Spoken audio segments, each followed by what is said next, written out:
You know what I love, gentlemen? Speedrunning. And today, we're going to speedrun a whole podcast. Love to hear it. I know that y'all love the 3-hour long every F and FF. But today, we're on that crunch, baby. We're going for that PB, that peanut butter and gold split. Luckily, there's not really too much in ways of like things that take a long time on this episode. Definitely not any bosses that are very difficult or no. This is a very like a slim, easy. Yeah, there's no not a lot backtracking. Going on. The best part is that the environment is very simple. There's nothing really to investigate or talk about. Exactly. That's right. Yeah, it's all smooth sailing from here. Also, so that's so crazy that somebody on the call sounds just like Corey. Weird. Former and future guest Corey that we all know and love. Yeah. But wait a minute, if I'm here and you're there and Alex is over there, then who is that mysterious voice coming from? Y'all ever think about the fact that Cocoon rhymes with moon? Think about it, man. And as we all know, there is no sun in this game, so it makes perfect sense. What's Corey up, heard that there were trains in the next area, and he was like, I fucking have to be on this episode. I demand it. Oh, I didn't merely hear that there were trains. I saw them with my own ocular devices. It's very sad, though. Like, when we're going through, like, the very end of the next area, they're, like, knocked over, and I was like, oh, I hope Corey doesn't have to see this. Yeah, I play video games to escape, like, reality, not be reminded. Yeah, well, there's nothing train related going on in current events happening now that we need to be bummed about or anything, so it's fine. Yeah, absolutely not. But if you haven't guessed it by now, we are the Every F and FF podcast, as always. I'm Carl Germ. With me is Curtis. I don't know why I just said your name. No, by all means, that's efficient. Keep going. Alex is back there as well. Hello, Alex. I'm on location with Curtis. Alex is in my house today. He is in the stink zone. Live from the stink zone. As much as I tried to keep him out, I could not. It's a messy episode today. It's jazz. It's and yeah, with us is Corey. We're very stoked to have our public transit city planning expert on for this episode, where we will be entering a city for the first time since getting to Grand Pulse. Hello. Quick, a bustling city that we're all excited to learn all about. Surely it will surely be teeming with Pulsian life. Do you think Oerba had a bike share program? Oh, they had to. I think they had those just seem to electric share scooters everything. that They certainly the emphasis river. on the share part, but I mean we'll get to that. Yeah. Yes. They all shared many bikes. They just had one bike that they all shared. That's like there's the old. I'm not even gonna make the one joke of like the neighborhood bike or whatever, the your mom joke that everyone always made in like grade school. But where we left last week was we ascended Tajian's tower and made it to the apex and fought Falsi and killed it to death. And then we took a look into the distance to see Oerba, and it was pretty bummer view from We actually there, didn't right? get to that part yet. Oh, okay, yeah. We Where did hadn't we talked leave off about then? it. We saw that big old statue just boink out of existence, and we're all really excited to keep moving on. Falsi always boinking. They just can't help it. Oh yeah, we left on a high note last time. That's right. That's right. Which was immediately followed by a huge bummer note. Well, the big bummer was that when we killed the Falsi, it didn't make the classic Final Fantasy VII like sound. That's what turn into I red polygons. And, Turned purple, but yeah. also I noticed this tower might not have been like cut over, because when we see the establishing shot of it knocked over, it's in segments that almost look like they're locking together between different like spines and stuff. Like we don't see it yet, but I just reminded like, oh yeah, maybe they were like just segmented and just fell over.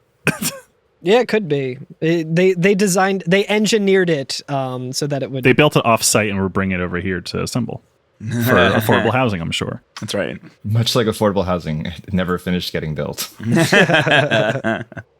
Yeah, so They spent all their budget on the elevator. yeah, we'll talk about that elevator.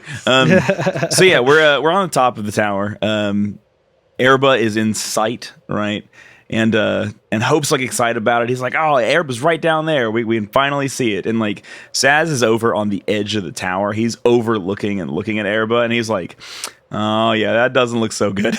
Like he's not thrilled about what he's seeing. And now, as I'm prepared to lay eyes on my hometown, I'll take a big sip of coffee and Yeah, because like Vanille's It's like, oh talking boy, about, I hope Vanille and Fang didn't have any friends and loved ones that they were excited to see again, because woo boy. Because during this, Vanille is describing Oerba, right? They're like, "Oh, what's it like?" And she's like, "Oh, it's super green." She says "naturey" again. It's very naturey. Fang is stroking her hair and being like, "Tell me more about the rabbits in Oerba." Oh no. So what's it like? Well, it's kind of small, but it's warm and green and very naturey. Around the Foul Sea, it was flowers as far as you could see, huh? It was a Pizza Hut. Now it's all covered in daisies. But it's still got that cool Pizza Hut roof. But yeah, so Saz is like, yeah, it doesn't look so good from here, and the party kind of walks over to the edge and looks over it, and we just see, like, I compared it to the kiln of the first flame, like from Dark Souls. Oh, yeah. Where it's Very aptly. it's just ash as far as the eye can see. It's sick. I thought it was snow at first. It's not ash. It's not snow. They do say it in the data logs. It is crystal dust, baby. Angel dust. Shit. Because somebody says, Yeah, like it sounds like some Breaking Bad shit, like just crystal dust as far as the eye can see. I was gonna say when you go to the ocean, they describe it as ash. They're like, oh, it used to be a beautiful ocean, now it's just ash. Oh wow. Is what they said. But yeah, crystal dust. Is ash in this world spelled OESH? It's lash. Yeah, it's movie snow is what they use on set. Yeah, made of producer dandruff. But yeah, it's like a snow that has completely choked out everything. Like there is no greenery to be seen. It's just brown and white. Yeah, and Vanille says it's all gone, and she's kind of just looking in horror, and Fang's also looking on and says every trace of color. Yeah, and Fang gets mad. She's like, this is stupid. We're just chasing his shadows. This is hopeless. We're never going to get rid of our brands. I don't know if this comes through in the English translation, but whenever Fang talks about her memory or the little memory she has from, before, she talks about everything going white. And she brings it up a lot. Like, interesting. And it's a little vague because, sometimes just like white implies blankness. But it like is this big culmination when you find it like no the whole world literally everything went white. Turned white. Yeah. Also, this song that starts playing, I think, is the very like still, choiry, slow. With eventually like some like female singing comes in, but it's called "Dust to Dust." Oh Yeah. wow, okay. Which I believe is also the chapter name. So if you saved here and then continued on that chapter 11, it's called Dust to Dust. Is that the same? Which I think also mentions the crystal dust instead of it being ash or snow. Is it the same song that plays outside of Taijin's Tower? Or Taijin's Tower? No, that's something different. It's the same song that plays in Oerba, which we'll get to. Yeah, I think we maybe have heard it before. I can't remember. It sounds familiar. It might just be a motif that is now replaying. I love how kind of haunting and it does feel kind of somewhat like a dirge and of Cerberus. Yeah, Cerberus. It's very heavenly, but also very sad, and like there's this big just sub bass that kind of goes up and down towards the end of it. So it's very weighty towards the end of it. It's cool. Yeah. It does a good job at like characterizing the area of just like, we've been on this amazing quest. Our like party's finally together. Hopes are kind of high, and then we just get to Oerba finally, and it's like, oh, it's all gone. There's We're nothing finally there. reaching the end of the pilgrimage, and Xanarkand is right over this hill. Can't wait to see it. Yeah. Well, my friends are probably gonna be stoked. Yeah. You doing all right, homie? Your leitmotif is playing in a minor key all of a sudden. But yeah, so Fang kind of is like, oh, it's hopeless. There's no reason to do this anymore. And like Snow and the rest of the party's like, we got to keep trying. We're almost there. Let's just get down there and see what we can do. We have to keep looking, right? So like the camera also it pans towards like Cocoon with like all the stuff falling. Like, is it implied that like this is all stuff that's fallen off of Cocoon and kind of dusted the land? That's what I'm curious about. It does seem like that, because the closer we get to Cocoon, the more it seems more like this. So because we've been seeing it kind of, I thought it was just the atmosphere kind of being pulled down, or just like vapor, but it'd be weird if it was just dust. They just never cleaned up the thousands of people who completed their focus. They just like all turned to dust. They launched into space. I mean, this could be debris from when Ragnarok cracked Cocoon. It could be the shell of Cocoon went somewhere. Yeah. I think that's a good theory. But yeah, so they make a plan to continue going down there. Yeah, Hope's like, once again, like, we gotta keep going. We came here. We all agreed. Let's just go. Like, anything's possible. There's no going back or whatever. Yeah. And then every Final Fantasy has to have an airship, and this one doesn't quite have one. So I'm gonna say that this is our airship right here that we get in the very next scene, because Tajin's tower is knocked over, like we were talking about, and kind of like points down toward Oerba. And it still has an elevator, and the elevator, like... It's now like a ski lift. It's like a ski lift now, where it's attached to the ceiling, I guess. It's the top part of it. I think this is more like the buggy. You get it after going through a big elevator. Oh, what's the... It takes you over a desert. What's the diagonal? The diagonal trains you right up in a funicular? Yeah, it's a funicular. There are actually like sort of cable cars that have that kind of thing when they go up steep grades. There's one like out west that it's a rail, like a tram car, but like this grade is so steep that it's actually on like a gear so it doesn't backslip. Oh, wow. Yeah, it turns into a roller coaster for like a bit of it. Interesting. Is that just like San Francisco with the huge hills and the trolleys? Well, interestingly, like that's why it's called a cable car, because the cable car is pulled up like, you know, like a ski lift almost. Like there's a fixed cable that drags it up that slope. Huh. It's underground. Like it hooks into it and the cable is like under the street. I'm just trying to think of like this whole mechanism is just controlled by one dude and his name is Sisyphus. He's a fal'C. And he's just pulling the cable. It's a cable car fal'C. We must imagine him happy.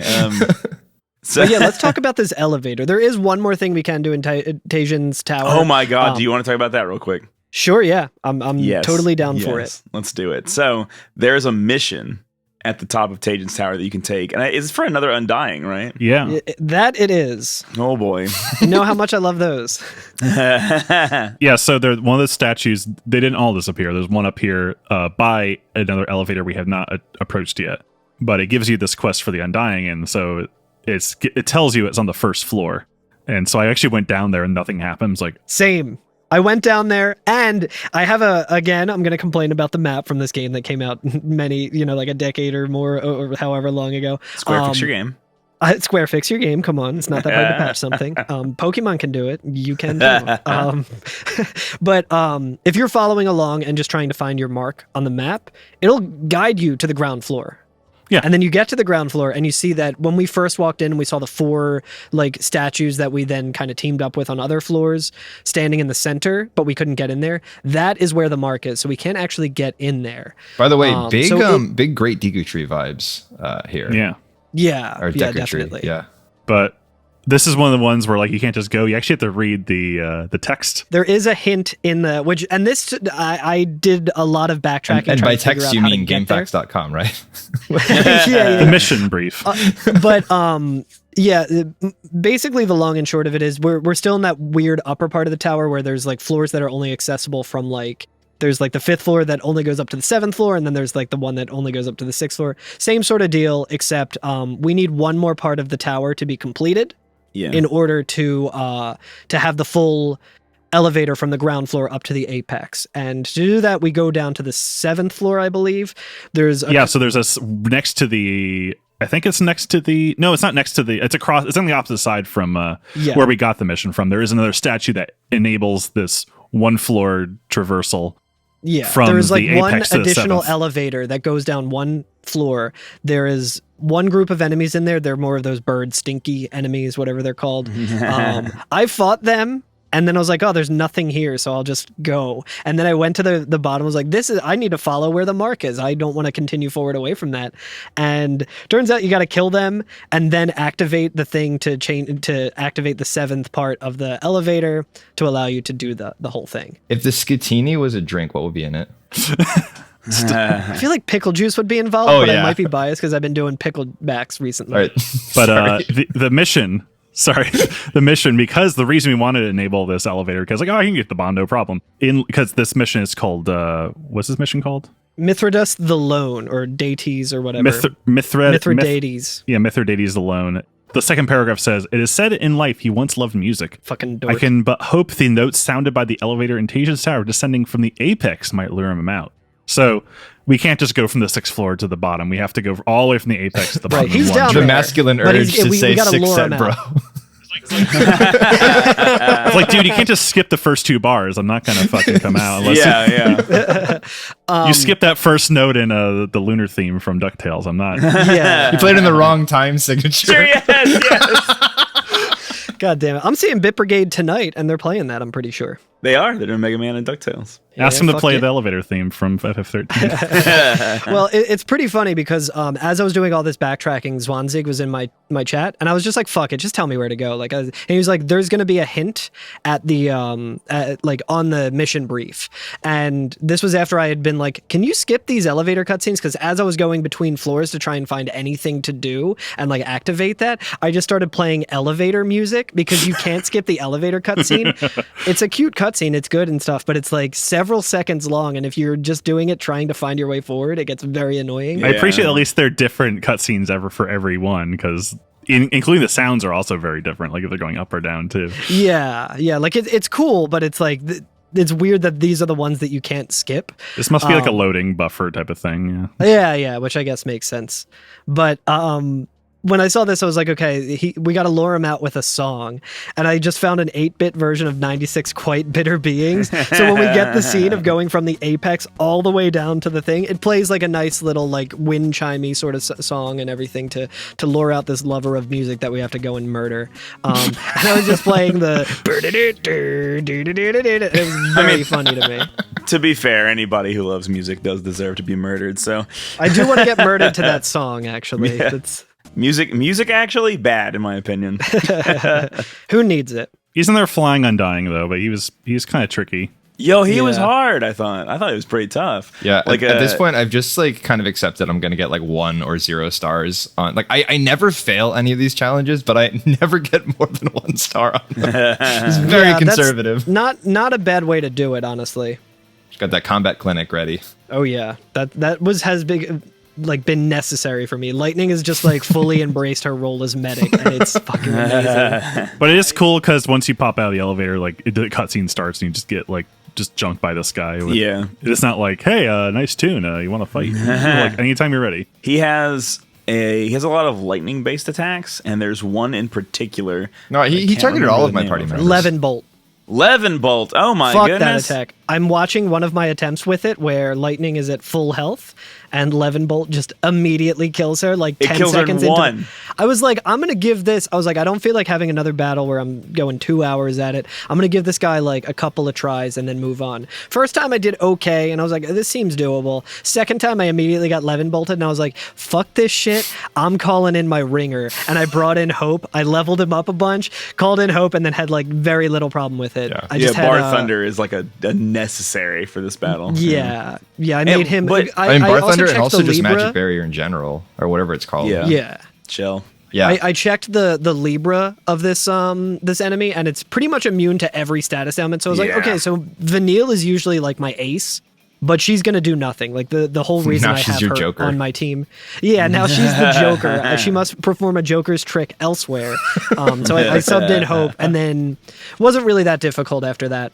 I think the challenge of this battle for me when I was doing it was that he can quickly dispel your buffs and apply debuffs to you like fast. Yes, So you can be yes. fully buffed up, and then just in a matter of moments, you are lost all of your buffs and you're like poisoned and You're protected. imperiled and de-shelled and stuff, and you're just like, one piece of magic will fuck me up. Exactly. So it's like a me constant challenge buffing. to Yo, keep- this rules. Me getting debuffed. Yo, what the fuck? This sucks. Literally, dude, literally. me casting imperiled. This rules. Me getting imperiled. Wow, what the fuck? It's curse and the other one that Yeah, I always it's forget the name of. But it's like, yeah, I Veil? don't want to be cursed. God damn it! I only want to curse. Yeah, or it's the frisbee dog meme. Like, let me curse.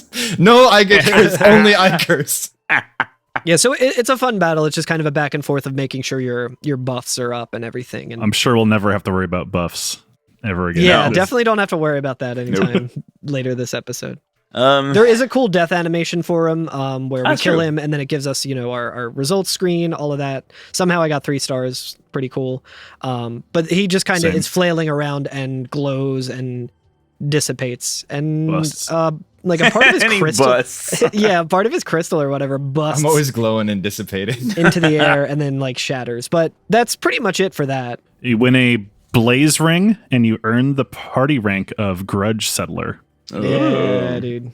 But yeah, now we can go up the elevator, go back down. I'm trying to see if I took a picture of my stars from this, but I did not. What a fool. Sorry. We can only assume that Curtis got 5 stars, no problem. Easy Doubt game. it. Of course. Doubt it. But yeah, we can go. Let's go take the funicular. The Willy Wonka The elevator. barrel. So the best, we haven't even mentioned the best thing about this elevator too, but there's a small scene before we actually get on it where Snow makes fun of Saz for being old, and I felt it in my bones as well, where I was like, ooh, I'm also old now. Yep. So incredible mood there. Yeah, he's basically like, yeah, this is better than climbing, right? Old yeah, and man. Snow's like, oh yeah. He's like, he wouldn't want you to hurt your back or whatever. Yeah, he Shut calls up, him Snow. a pussy, which is crazy. It's like, Jesus, Snow. All right, you can fucking walk. Yeah. It's a very claustrophobic shot because it is just like looking straight down the neck of the tower, which is like just a big shaft that's empty. You can just slide down there, I bet, too. Yeah. Dude talks a big game for being crammed inside of a giant one wheel. Giant rollerblade wheel.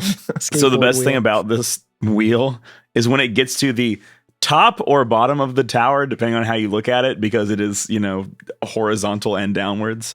We don't see it detach, but apparently it can just also drive like a car. How nice. It's Go like off-road. the Great Glass Elevator from Willy Wonka. That's exactly what I was Yeah. thinking too. I'm like, damn, dude, this is going to the land where the fucking Oompa Loompas live and get eaten by the other creatures. That Trains can technically do that too, but they don't make it very far. So yeah, we see the cutscene of it disembark down the chute, and then we cut to the outskirts of Oerba and the dusty, not snowy banks, and we see it roll up. And I was like, huh, I must have just like got a nice momentum and just rolled to a stop. But we can board it and go back, which means it can just roll back on its own.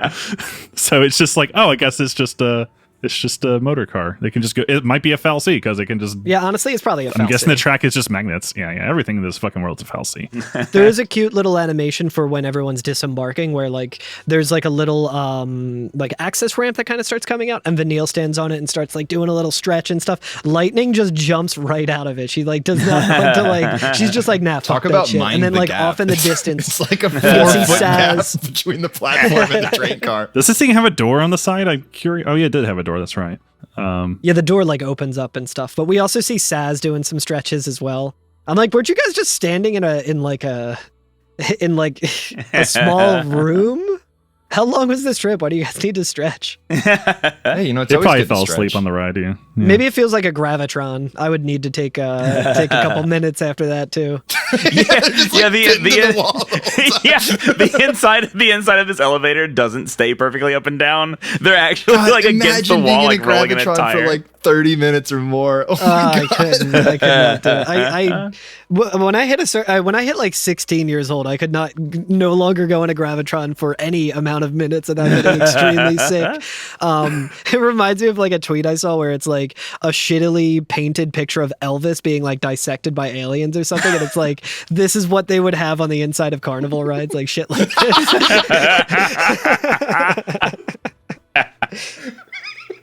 So we roll up into Oerba, right?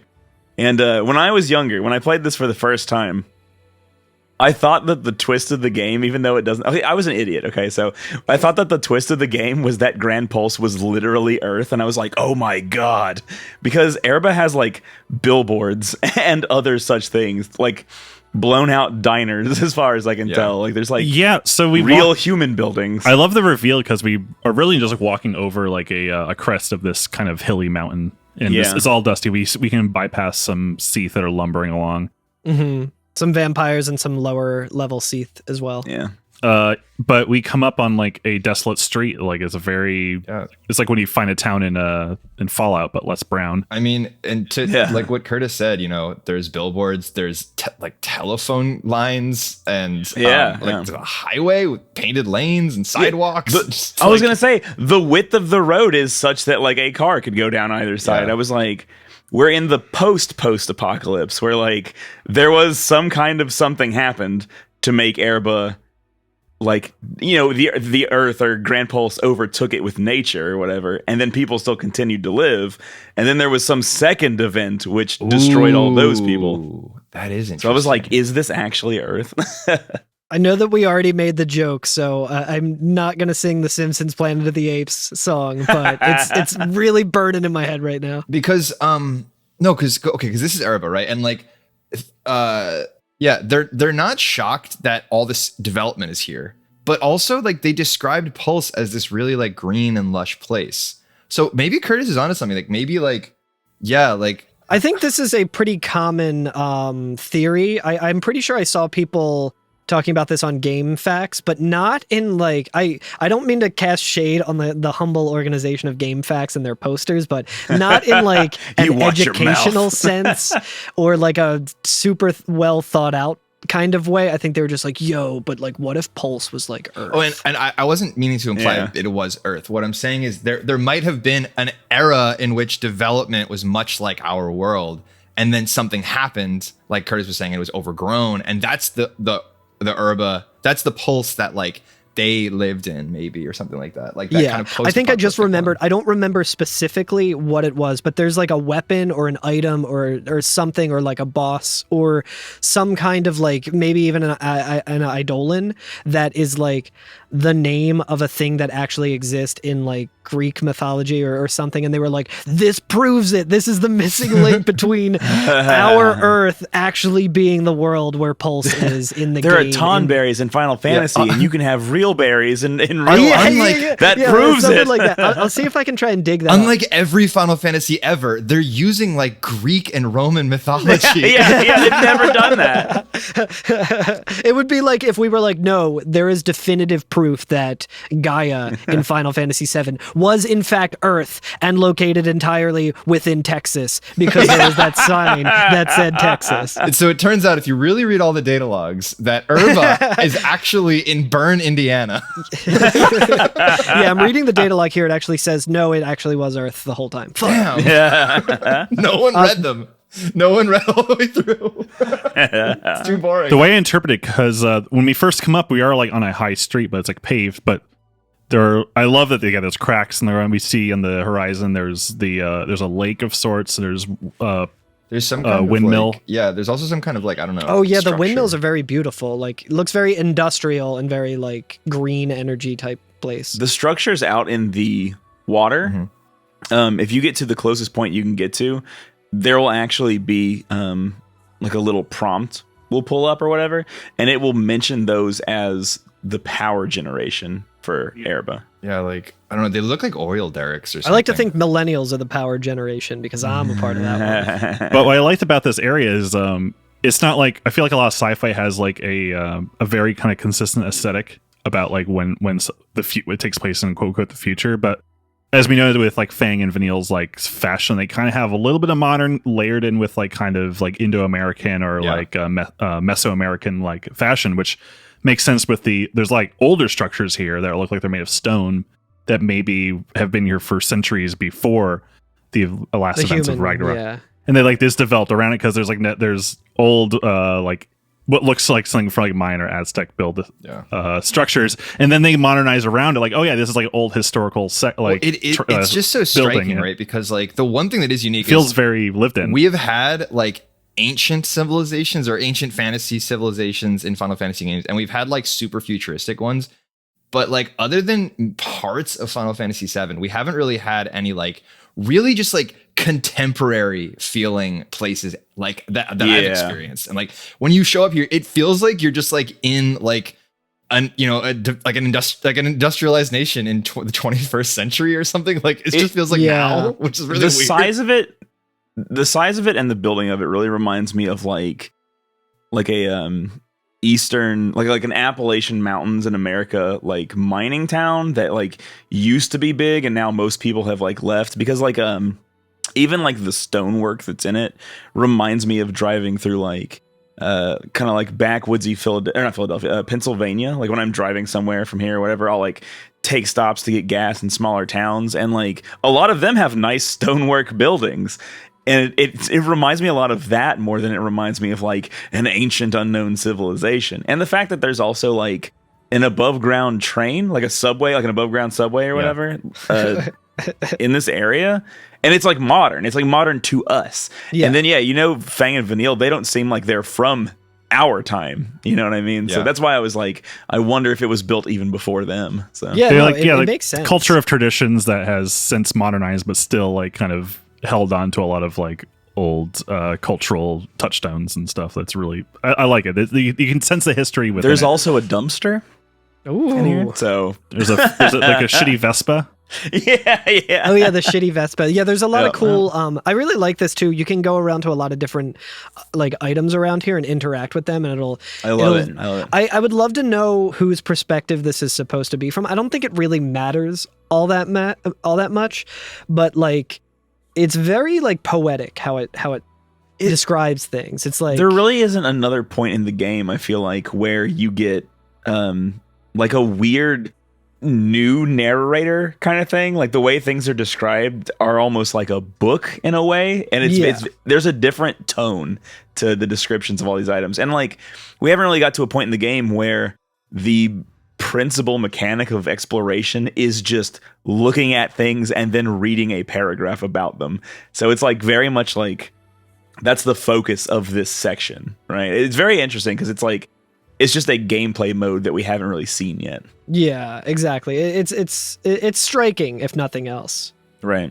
Yeah, like, I love. I don't know if we want to get into like just jumping ahead because there's like a school building that's like on the water that we can go to. Yeah. With has enemies in it, but there's you can interact with things on the wall like it's like traces of simple formulas are still faintly discernible on the blackboard. This must have been a classroom. And then there's like a little also like doodles of chocobos on the walls that you can see. It's like these look like chocobos scrawled by juvenile hands. They stand proud as they are surely did upon their completion. Like it's really nice. It's big Outer Wilds vibes. Like we're doing archaeology. Yeah. There's a globe of Cocoon before it was like cracked open because that would have happened before. And that has like scribbles on it, like because I guess they were probably taught that Cocoon sucks ass, and so they were just like. I think that's how we should start feeling about our own moon. Like we should just start being like, you see that thing? Fuck that thing. Yeah. So Lightning has to spray paint. Cocoon sucks, and she writes. Instead, she spray paints Cocoon rocks suckers. I wish that the juvenilely drawn chocobos were just like the hand turkeys. I really like this one. Why is it always like the fall when like apocalypses happen? Yeah, it's the oh man. Dude, I just can't tell y'all how much I love this section of the game. I love this fucking. It's so good. Like I really like this. Even just like the small details. Like a battered and forgotten sign stands beside the road. Another silent victim to the passage of time. Just like small little things like this, where it's like it's so like. It's so good. I love it.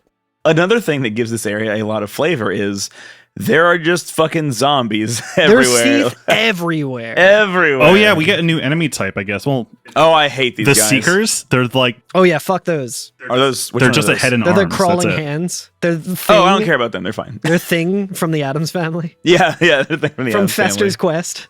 They what are they? They like explode, don't they? Like if you don't kill them quickly. They can like stagger you. So they're usually I'm pretty sure the whole thing with them is like they'll show up with like a vampire, which is like just a powered up Seath.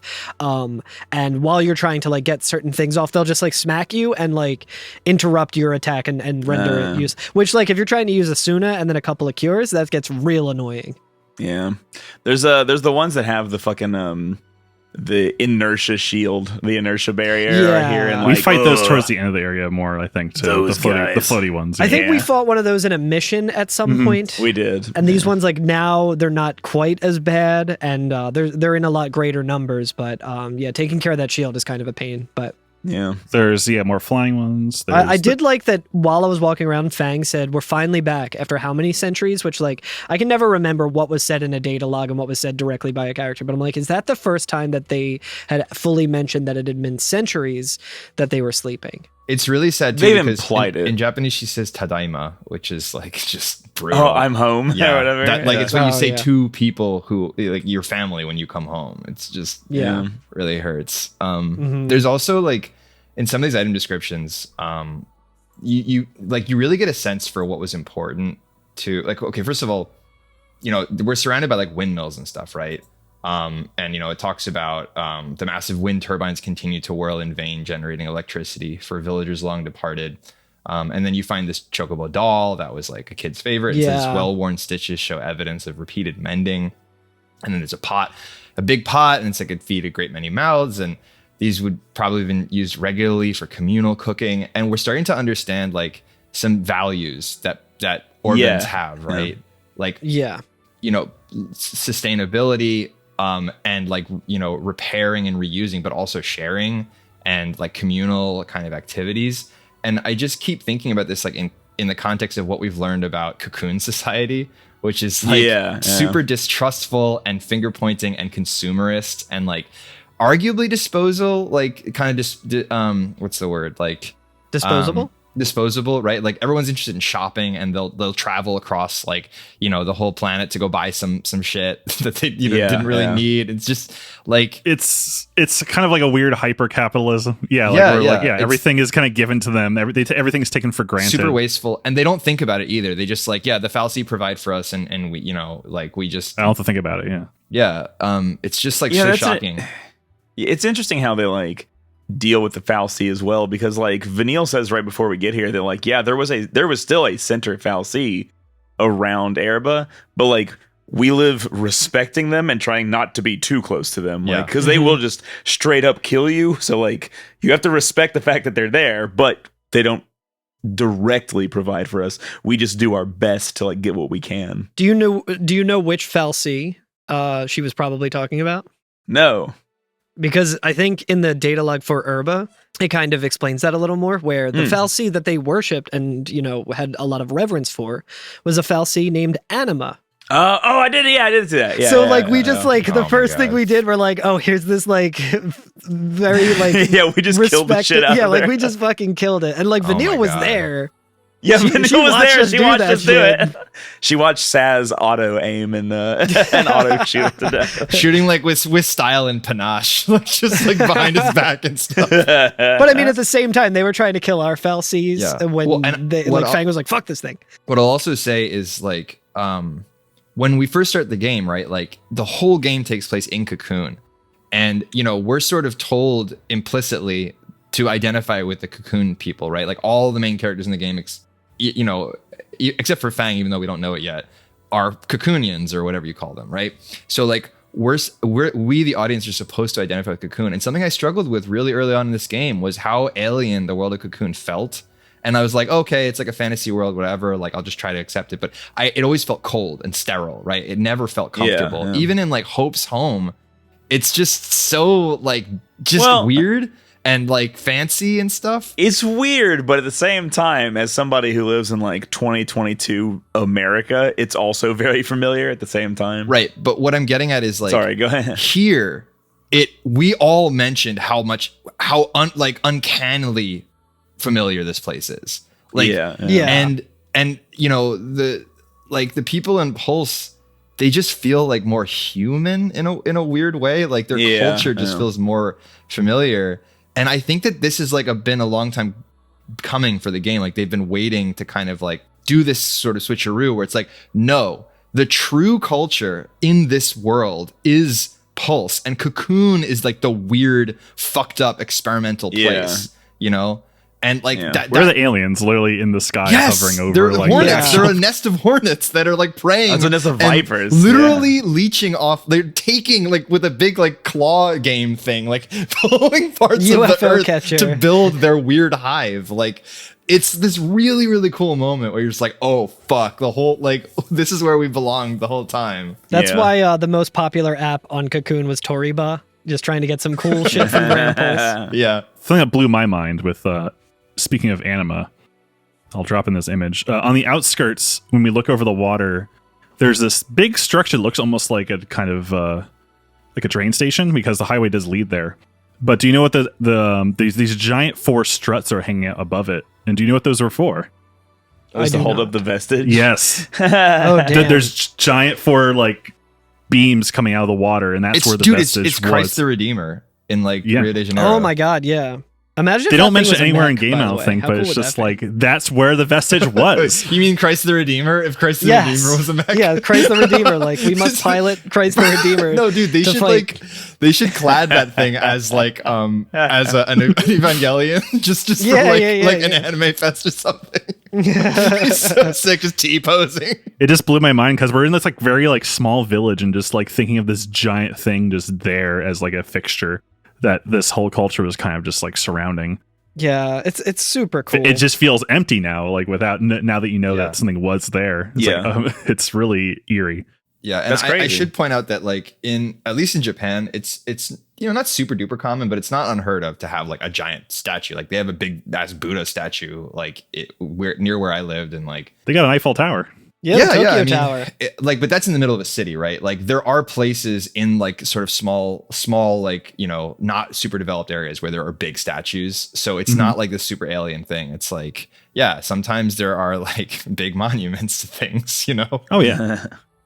So I guess like to continue along and bringing in the whole sharing portion. Yeah. The first cutscene that we get in the game. We finally get into the city proper. The first cutscene we get in the game where lightning just starts kicking ass. We walk down a slope and end up in like this kind of lot. Yeah, when we finally get into the city proper, Hope asks Vanille which one of these is your house, and she's like, "What do you mean? Which one is my house? Like they're all our house." Hell which yeah. is like, oh, that's Hell yeah, dope. dude. Oh They're no, really they're saying communists. all is for all. Fang says, "Yep, everyone in the village lived together." And Snow's like, "One big happy family." And Saz is like, "Oh, that's a heck of a lot of places to hang your hat." And Vanille kind of just takes a minute and is like staying to herself and just like embracing this moment. And she just says, "We're back."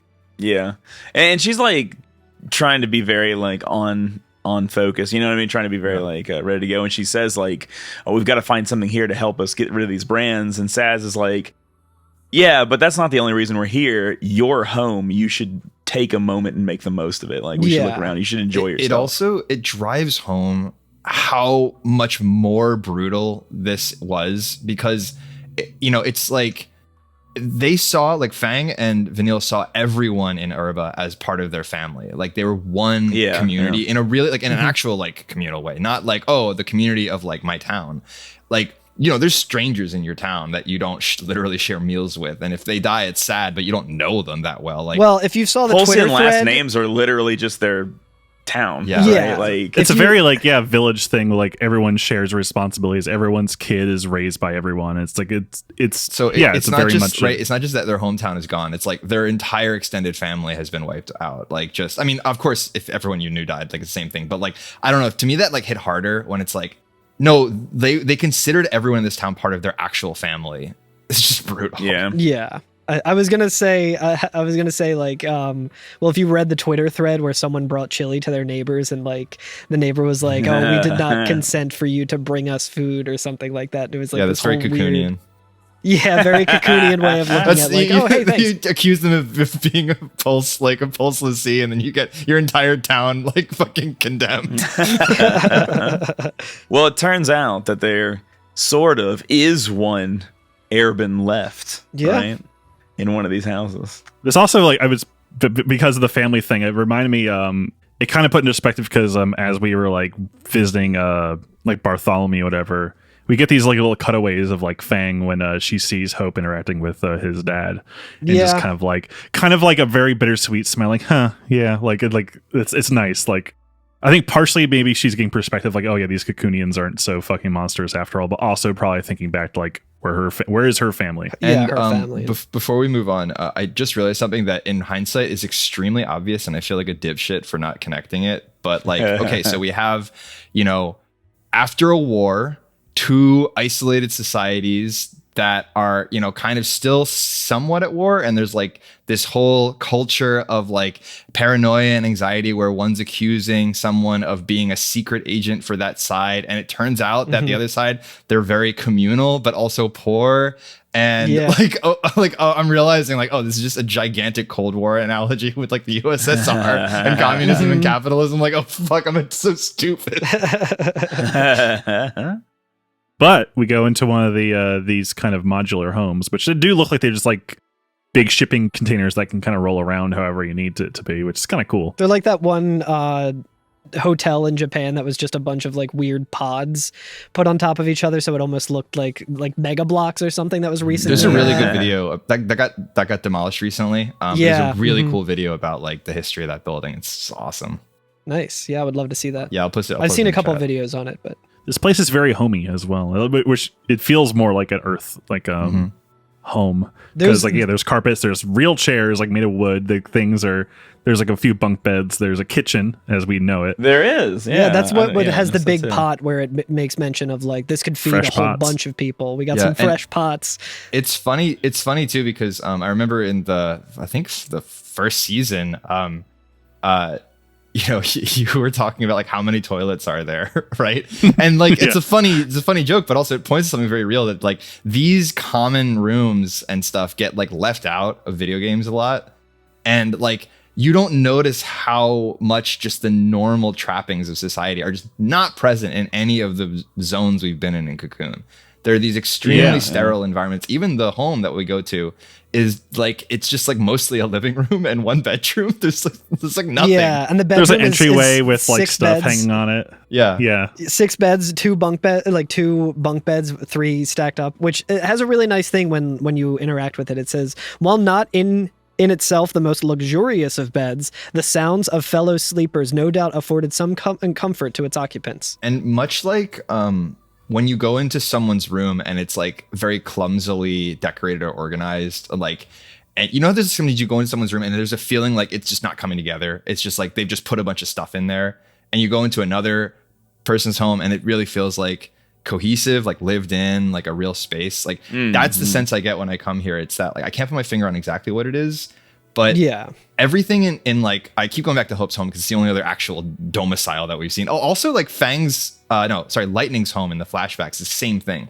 It's just like it feels like things have been put there. She was like a yacht house basically, because it is just the concept art shows that it is a large peanut just above the water. Oh yeah. But it just it reminds me of the difference between like luxury condos kind of versus like a house, in the way that like modern they're very condos, empty, a lot of open concept and like and I lived in one for a year and it's very it was very right weird. Now, buddy. Alex went over to that house. I had a sofa and a computer and nothing else in the main room, pretty much. A bunch of garbage. Dudes really have apartments like this and don't see the problem. I exactly had an apartment just like that. But it's just the thing is like, it's not a real like home. Like it doesn't feel, and I'm not saying all luxury apartments are like that, but I'm saying that that's the vibe, is like this kind of it feels like it has space not changed. It came like this, where things have just been placed in the space functioning, but they're obvious, like in a weird way. Like when you come in here, you feel like you're stepping into a place that you know, because it's like, oh yeah, there's like chairs there and stuff. It's like there's a booth at one end where everyone probably ate around. Which, speaking of, there's a framed picture of Fang and Vanille on that table. Yes, I noticed that. I was gonna. I did not notice that. I was gonna bring that up after bringing up this, where there's something that is, it's like a vanity. You know, there's like a mirror and like desk, like a desk and drawers and stuff, and it's painted like soft pink. And the paint's faded, obviously, but it says, whimsically colored boxes flank the shattered mirrors frames, some young girl's treasure chests, to be sure. And I was like, that's got Vanille written all over it. That just seems like that had belonged to Vanille. And then walking around, we get another hint in cutscene, and you see a bunch of liquor bottles, and like that had to be Fang. But no, on the table at the end of here, there's just a picture of Fang and Vanille, which is very sweet. That's adorable. Yeah, I love it. They also one of their friends is still, well, actually their dog's not alive. still here. Their dog is still here. This is like this is the better outcome to that one Futurama episode where where the dog waited and lived to tell the tale. Long run of that, they did kind of retcon that in a later episode to make it have an actual happy ending. Oh, God. But no, my God, no. But I mean, in the same way, like this kind of affected me a little bit, because I've had something very similar to this happen to me in real life, and it was a pretty tragic event. But like, before I get into that, Vanille runs in and there's this little like Wally looking guy. This little like robot. It's basically guy. Wally, but it looks like a cooler. Yeah, I like that it's like literally trembling. Like it's like it's stuttering It's a little so bit when it's cute. rolling over to him. And she says, Bakiti. It's Bhakti. Bhakti. And Saz is like, friends of yours? And she's like, yeah. And His little robot. She has a little pet So he says robo. goodbye forever. yeah, pretty much. This came out a year after Wally, so I do not suspect that there has been no influence on his design for Wally. But she kind of pets him and she goes, "You're okay. I was worried." And then he just immediately shuts down. Perishes. Yeah. Yeah, and Fang's like, oh, he stayed alive just to say goodbye. Mhm. And That- Saz is like, oh, he's not ready to die yet. Because like, Saz is like, He's not much ready for like, the scrap heap yet. Yeah, like Yeah. bit worse for the wear, but nothing I can't fix. Which is much like super anyone sick. who, I was gonna say, much like anyone who's ever dated an attractive man, I can fix him. But yeah, he mentions that just need to track us down some parts, and Saz can fix them right up, which is really good. And just to be like kind of a bummer for a second, when I was living in North Jersey, my dog Brody was his name. He was like a rescue dog. He got really sick kind of out of nowhere. He stayed with my parents, and my parents called me one night and they were like, hey, just so you know, we have to take Brody to the vet and it's not really looking so good. The past like month, he hasn't been doing good. So you should, come by. And I was like, okay, I will take him to the vet. I'll be there for him when all this happens. And I got home and I went to see him, and like, it seemed like he couldn't even recognize me. Just cause he was like, he had diminished so poorly. And I like put my face really close to his, and he looked directly at me, and he gave me one very small, very weak kiss, like one lick on my nose, and then he kind of closed his eyes, and then I ran out down the street to catch food and to grab some food because I hadn't eaten at all. And when I got back, I just saw my dad holding the dog and crying. I had never really seen my dad cry, and he was just like devastated because like and my parents just looked at me and they were both crying. They just said he was waiting for you, and I was like, Oh my fuck. god. Yeah, really. Oh, boy. So like that's a thing that actually happens. Like pets can do that where they'll just hang on and be like, no, I got to say my goodbye. And even though this is just a little scene with like a little robot Yeah, guy, and it's robot, like, This is a Roomba. yeah, it's a fucking Roomba, and like Saz is like, oh, not ready for the scrap heap. I'll fix him up. Which, spoiler alert, he does. If you as the gamer choose to, you could just Yeah, be like, yeah, fuck exactly. that. It's up to you. Yeah, true. like, I wish I had Saz with me. Well, it's reminding me of that tweet of someone who bought a used copy of Nintendogs, and it was like, "Oh, no one's pet this dog in like 10 years. I'm gonna keep. I don't want to reset the game. I want to keep care of this dog, so I just end up playing." It's kind my of the same God, energy. But it's like, yeah. I don't want to reset this. I'm gonna take care of Chippy. Jeez. Yeah, it's Um, similar vibe as Chobits. But we can go on a little fetch quest and go find some objects around town. yeah. Yeah. Which And, I think we can mostly see through, I should say, with interactable items on the map. But some of Yes. them are not as obvious. Some of them, gamer. as in one of them, which really pissed me off. I wanna punch Masashi Hamauzu in the face for this. I know he didn't. I know he does the music. I still. I'm gonna him punch for this. Nomura in the belly if I ever see him. I blame him. Now, my You should have advice to stopped all, this from happening. my advice to all gamers everywhere is fix Bhakti. Do it. Oh it's my so God, you have fucking to worth it. You have to fix You him. have It's to so fix worth it. Bhakti. Oh my God. I mean, for one, it's he has very a little- easy to do. This area No, for is one, very cool. is you heartless bastard. If you could Yeah, fix yeah. Bhakti, why wouldn't you? I was gonna say, like, yeah. this area is not that big. There's not too much content in it other than these small interactable little like vignette scenes where you're like, oh, I really get a feel for the culture here. The school's great. The garden above the school is also very nice. It's like the only piece of green left in this whole town. It's like Yeah. super cool. And These little bits just holding on to like so just little grab bits of these life. 5 items and fucking fix Bhakti, you monster. The important thing about Bhakti is that he has the soul of the Monopoly guy within him. Because after you fix him, he rewards you with some items Handsomely. that sell for 500,000 gil. Well, it depends which on- is more money than you would have gotten in the rest of the game. Well, here's the thing. Here's a It depends trinket. it depends on how many steps you've taken on Pulse. What? Oh, that's right. You have to have done that as well. Oh yeah. You have Yeah. to fix them and then have taken so many steps on Pulse, and you get an achievement called like Lower World Traveler or something like that. Isn't it Pulsian Pioneer? Is Pulsian Pioneer? That's probably Pulsian it. Pioneer, yes. Yeah. I guess it's good that I didn't find the chocobos until like super late. Tips there. Oh, that's right. Okay, yeah. Should we talk about the Bhakti tips, the bonus bites? Yeah, the bonus bites. Credit to Alex Which for actually have picking up different- on the yeah. Go ahead. Yeah, go so ahead. I was extracting this because it wasn't in the files I was ripping, but I actually went through and got all the Bhakti tips in Japan, which have a little bit more character because in English, no matter what, I think there's like 9 facts or 10. 11. And he gives you like a little 11. He gives you a little tip on like something that's on Pulse that you can go explore and find, and maybe like talks about Bismarck, like, hey, there's a hidden like thing here.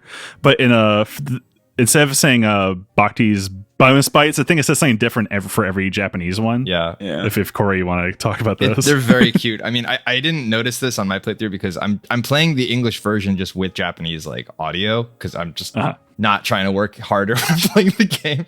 But yeah, like it's really cute. Like some of them are like Bhakti no chotto ii hanashi, like just a little chat from Bhakti, or like chokotto advice is really cute, like a tiny advice, and like waku waku technique. It's like his exciting technique.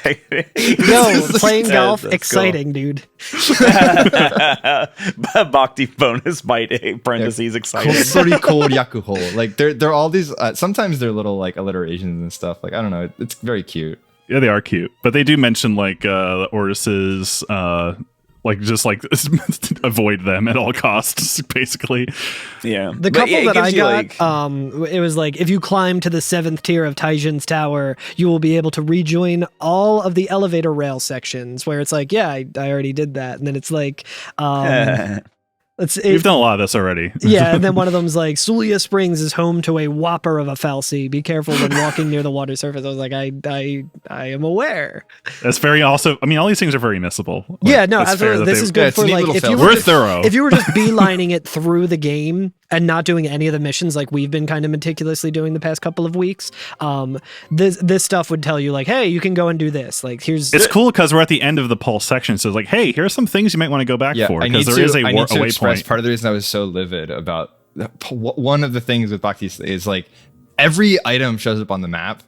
Like you just follow the map and go and pick them up, right? First of all, I had already gone to all of the places where the items were for the most part. No, not all of them, but like a lot of those rooms I'd already been in and fought just one all where the you have to monsters. fight enemy And then they're like, go get the stuff, and I have to go and have all those fights. You have to fight again. the monsters again. I did that Back into the rooms. I'll just explore it again. I think it would have been kind of cool if they're just like, oh, you're finding stuff. I wonder what it's for. And then you find Bhakti and then like you fix him. Yeah. If it was made now, that would probably be how they handled it. It's one of those things that the age is kind of showing here. And the one thing I cannot forgive is one of the items is a drop from a mob, like just an enemy in the area. Just one vampire that's like on a passage between like Oerba and like the end of Oerba. And was that on your guys' like radar, like heads up display or anything? Okay, no, it was on my radar because Zwanzig was in my chat and I'm like, yo, fuck this, I can't find this shit and I don't feel like backtracking. No, I meant anymore. like on the actual like mini map. No, it's I not. can't remember. I killed everybody both ways because I knew what was coming up, and I was like, "Give me that CP! Give me that CP!" I was suspicious because the first thing you see when you come out into the square outside of like the house is there's like a little tram by one of the windmills that you can interact with, but they kind of give you a hint that you can't interact with it. There's like a little red circle in the ground in front of it. Oh, interesting. So when I go down the hill, it's very faint. It's not very obvious, but you're jumping over these roots just past a vampire, but in front of the vampire is one of those red circles, and you can it's very easy to miss. Like, oh, I did not. So I was like, oh, this vampire must be in the way of the item, so I have to beat him so I can get behind him. I did not see that at all, and he's not in the way of the item. You defeat him, and when you defeat him, you get a prompt after like the spoils, after the regular thing. A thing comes up that's like, you got the, like the. And so I didn't even know. His carbon here. Yeah, it's like, and like if you came here first, if this was the first place you went and you got this, and then you started exploring Oerba, it's really great. It's a really nice thing. But if you did what Corey did and what I almost did until Zwanzig was like, hey, I highly recommend you go look in some of the other houses before you move on. I was like, good thinking. So like straight up, I would have fought this vampire if I didn't have to fucking go back and fight all those enemies again to pick up the fucking items. And I was like, I'm so tired of fighting. I just want to find all these shitty items. And so I was beelining around, and I guess it's in the next area. And I ran past that guy, and like, I went, and then I was in another section, and we're going to get to all the other content, but like I got to a point where the game is hinting very strongly that if you click yes, you will not be able to return. Yes. And I was like, okay, I definitely missed it. And I went back, and I had to like go on fucking like GameFAQs, and the only hint I had was like, oh, there's a vampire by a tree.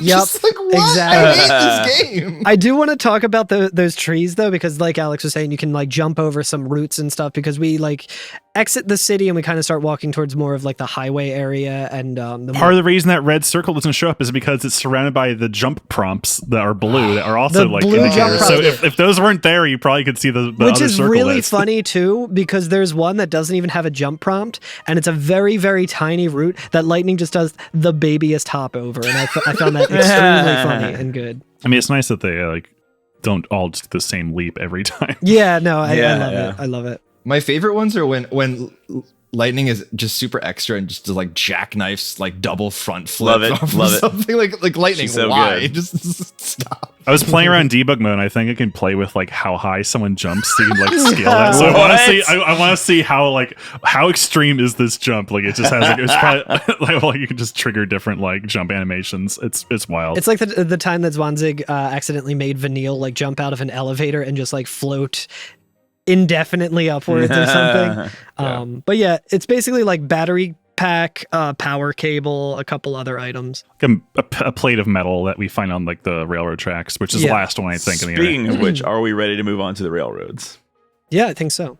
Should we talk about what the drops that Bakiti, or I keep saying Bakiti because I'm thinking of Bakiti Kumala. You know what the drops are? They're just pre-money. They're free money. The first thing that I got was 10 Deceptisols, and I was just like, holy fucking shit. Yeah. Those don't sell for a lot, but they're a very good resource to have. And then he also gave me a gold nugget, which I was like, fuck yeah, dude. When we go up to that rooftop, like kind of botanic garden, Fang says, she says like I had hoped that there'd be more than flowers waiting to greet us, and I'm just like, oh god, man, that's so god, That is rough. There are even more flowers than I remember, even though no one's home. Oh, I guess it's Fang that says the line that only flowers. Fang does say there'll be more than flowers to greet us. Yeah, you're right. Yeah, and just saying like, oh yeah, like the life has continued on in Oerba, even if it's not human life. Yeah, there's also a part where you can go down a flight of stairs, and it just leads to like floodwater, basically. Yeah. Which is probably where a lot that of our cities confused are me headed. so much. I like, so on our way towards like the, I think we kind of wrap around another like warehouse building, which is full of, there's kind of like a, like it's the employee like lounge or whatever. Like, so there's like a couch and like some drinks on the table where like, oh yeah, like resting after a hard day's work type of thing. Yeah, like it says like the laborers probably like really savored these drinks and stuff, which is so funny because I'm like, you don't know what is actually going on here. You're kind of just guessing. And I love harsh labor is probably relaxed here after a hard day's toil. Their exhaustion adding to the savor of a long-awaited refreshment. I love that. It's like you see an empty beer can of like Miller Lite, and you're like, ah, yes, I'm going to talk about this in the they were most as gods beautiful as way. lived here. I sure could go for one of those. Before we go into the warehouse, we passed by like what looks kind of like a forklift or something. Oh yeah. And it says none of our people have the license. It says these carts seem to have been common in Oerba, functioning both to move materials and as a mode of personal transportation. And I can't help but think she's just describing an SUV. They must have had a reason for them to be this fucking huge. They must have been carrying freight and goods everywhere. Like no. I love the tiny Single little occupancy. pickup trucks in Japan. Oh my God, me too. Oh, Like, the fucking K-Trucks are so cute. they're so sick. I want one so bad. They're so friendly. There's a van, it's like a K van or whatever, like in here in West Philly. I'm in love with. Like it looks like a super efficient van, but it's like the most compact minivan I've ever seen. I love it. Way back, I made like a Virgin and Chad meme about like the Ford F350 versus like the grandpa like G-Chan like pickup truck, and it's like classic timeless design beloved by all. And then the other one is like has a front blind spot. What the fuck?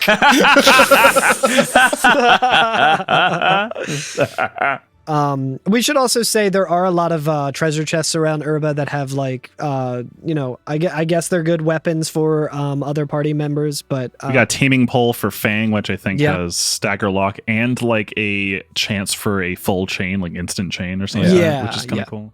There's a couple of those instant chain things here where I didn't do it yet, but I actually took the taming pole and I leveled it up. I brought it to the next version and then took it all the way. One of the things those do give you in exchange for lacking in the ability to stagger is they do a lot of damage. So if you're just looking to kill without stagger, or like that party member is not going to be like doing a Ravager kind of thing or whatever.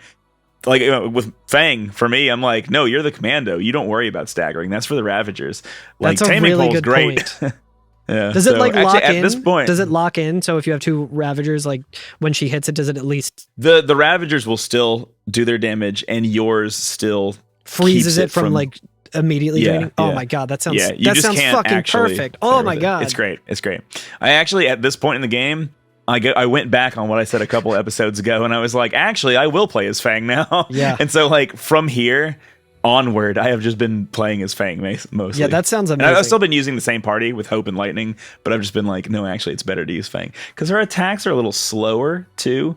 So I've noticed sometimes doing the ATB refresh with Fang sets everybody on a better tempo for. Yeah, and sometimes like Lightning and Hope will get an extra attack or two in just because Fangs take so long. So I think I've I noticed actually that do a little bit more damage. I wonder if that's intentional from the developers in a way to like when we talk about juggling an enemy. Like I've always used Fang, and I've noticed that she'll usually be like attacking right after Vanille and Lightning are done with their Ravager stuff to keep the enemy up in the air. Yeah, it also you can time smite better. I noticed with it Nice. as well because you actually have like control of her. So when I see that the bar is almost done, the stagger bar, I can like cancel all of Fang's attacks and then re-up them. So she'll definitely be attacking in time to use smite. Oh, that's awesome. So now we can get on top of the warehouse. Trains. And see these lovely sleepy trains. Oh, yeah. So sleepy train. Shh, they're sleeping. They're sleeping. You can tell they're sleeping because they're sideways and not on the rails. They had to go express upstate. Oh, before we move on to the trains, there is one mission here. It's 28. It's more of those fucking frog enemies that we fought, that I fought for Fuck those hours guys. on end. This time, they don't have any of like the additional ones. It's just a lot of the raptors or whatever, or the SARs. So you can just go to town on them. I beat them easily, so anyone can beat them easily. I was gonna say we just got 10 Deceptisol, so I'm gonna burn one on exactly. Yeah, but no, it's not. They call in allies, but they don't have like the other one who is really good at not getting. You know, I didn't have to use Commando for this, even though I changed all of my roles to use Commando out of fear of these fucking frogs. I will say it's very, very fun to use Deceptisol in this battle in particular because there's like 12 of them when you start, and it's fun to see Lightning like run across the stage and hit one of them, run across and hit another one, run across and hit another one, and like a whole minute plus is just like that. I was gonna say it seems like the only instance in like the speed run where using a Deceptisol and getting a preemptive strike would probably lose time because it's so slow to just see it hit all of them individually. Well, it reminds me of that thing from FF10 where you have like haste on Titus, and he's like running quick back and hit, forth. quick hit. Oh yeah. One of his like limits or whatever. It makes all of his Slash animations and- faster, right? So he's like slipping, sliding all over the stage. I think there was one other thing I wanted to say, but I can't remember. It'll come to me. It's about the cool green fuel tanks on the roof that look like Mako or something. Oh no, I did like those, and it was like any liquid in it has been rendered useless by years of not being used or whatever. The shit stink.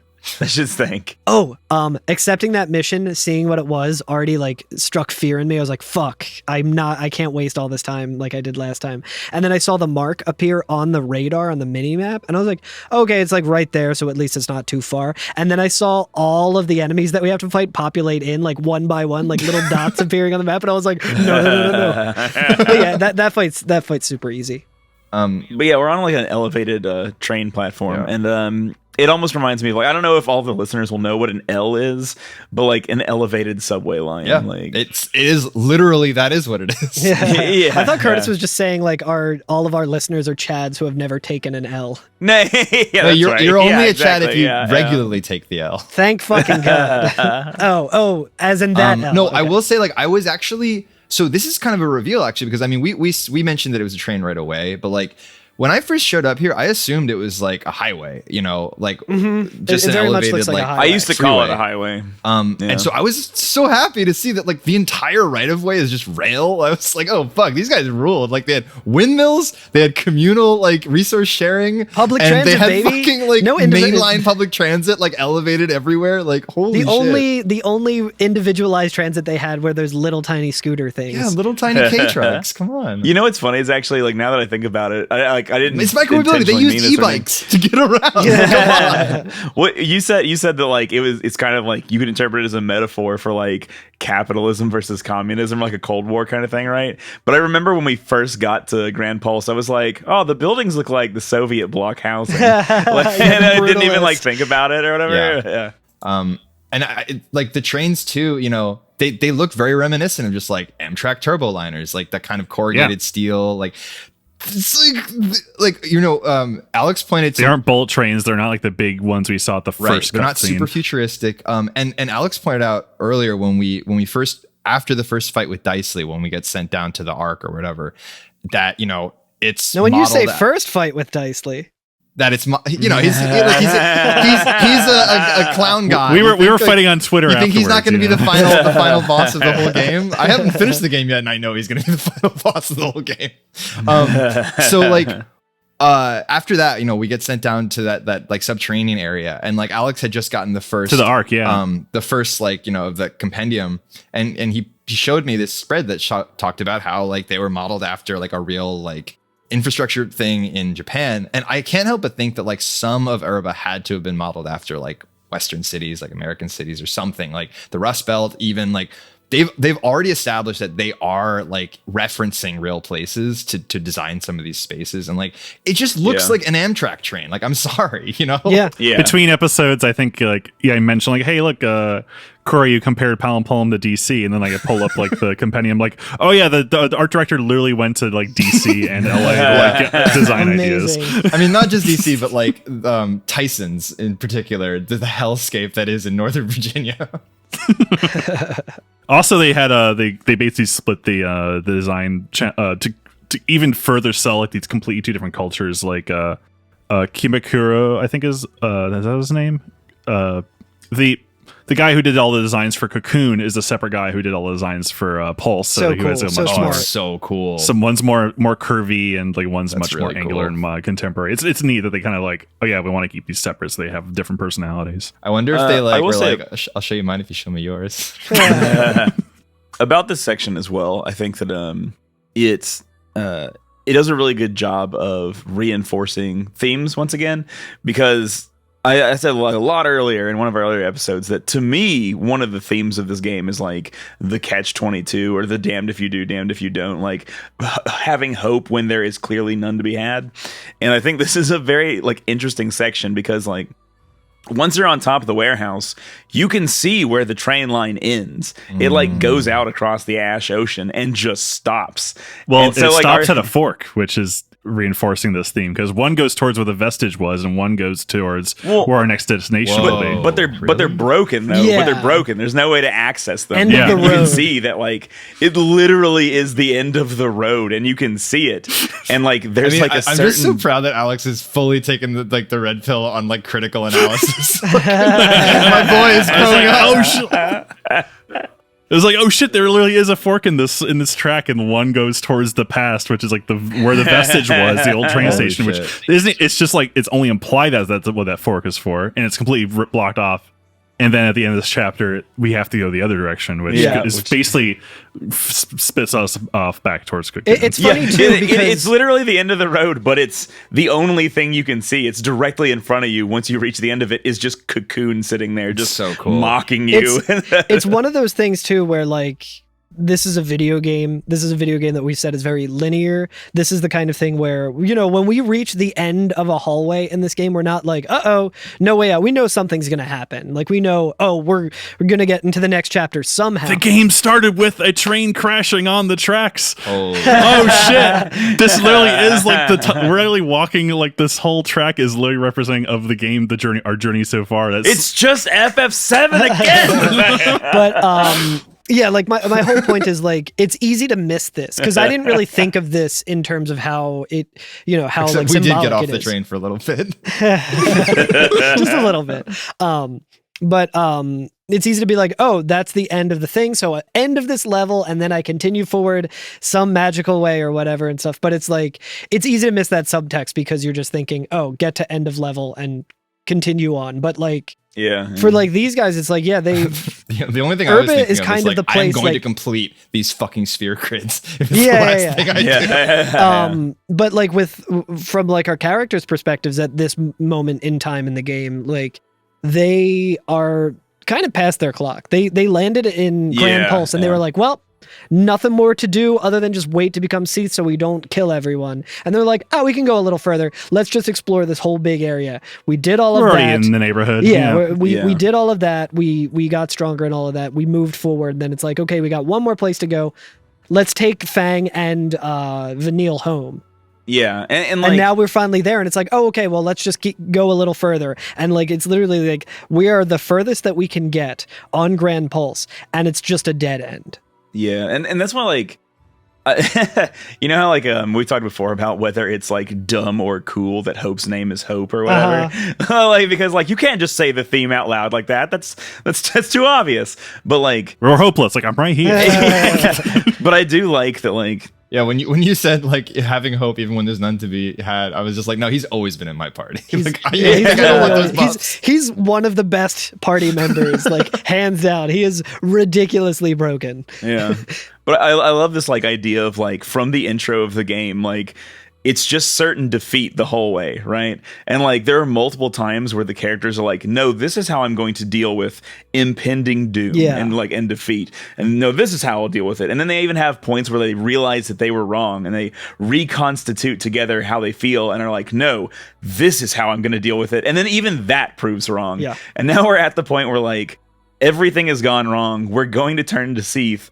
We need to go to the ends of the earth to find a way out. And here we are at the ends of the earth. And there is no way out. You're right. It's such a, like, I didn't even think about how grim, because, you know, by this point, It's you so as a grim. player are just like in the zone. Like, you're just going, right? Like fighting monsters and it's getting narrower and narrower. Literally, like, trains If you've done all the are, missions, like, you're so blocking the overpowered, way, too. and you're slipping between like like it's getting so tight and so narrow, and you're just like There's like a section of this track that is just kind of over empty air. That's yeah, and So there's you nothing literally just around. bend Like all that line. hominess that we were talking about before you're is gone. exposed. Like, Yeah. and you're just All my becoming these homies like killing gone. machines. Just like I'm just gonna obliterate everything in my path. Curtis, what you were saying too about just constantly being faced with impending doom really kind of paints the Eidolons in a similar light now. Like it's kind of like a revelation to me where it's like, yeah, they are also like, they come to Lassie who are like at the end and like ready to kill them or whatever and stuff. And it's like, they literally cast impending doom on them and they're like, Yeah, it's doom. And then it's just like, okay, well,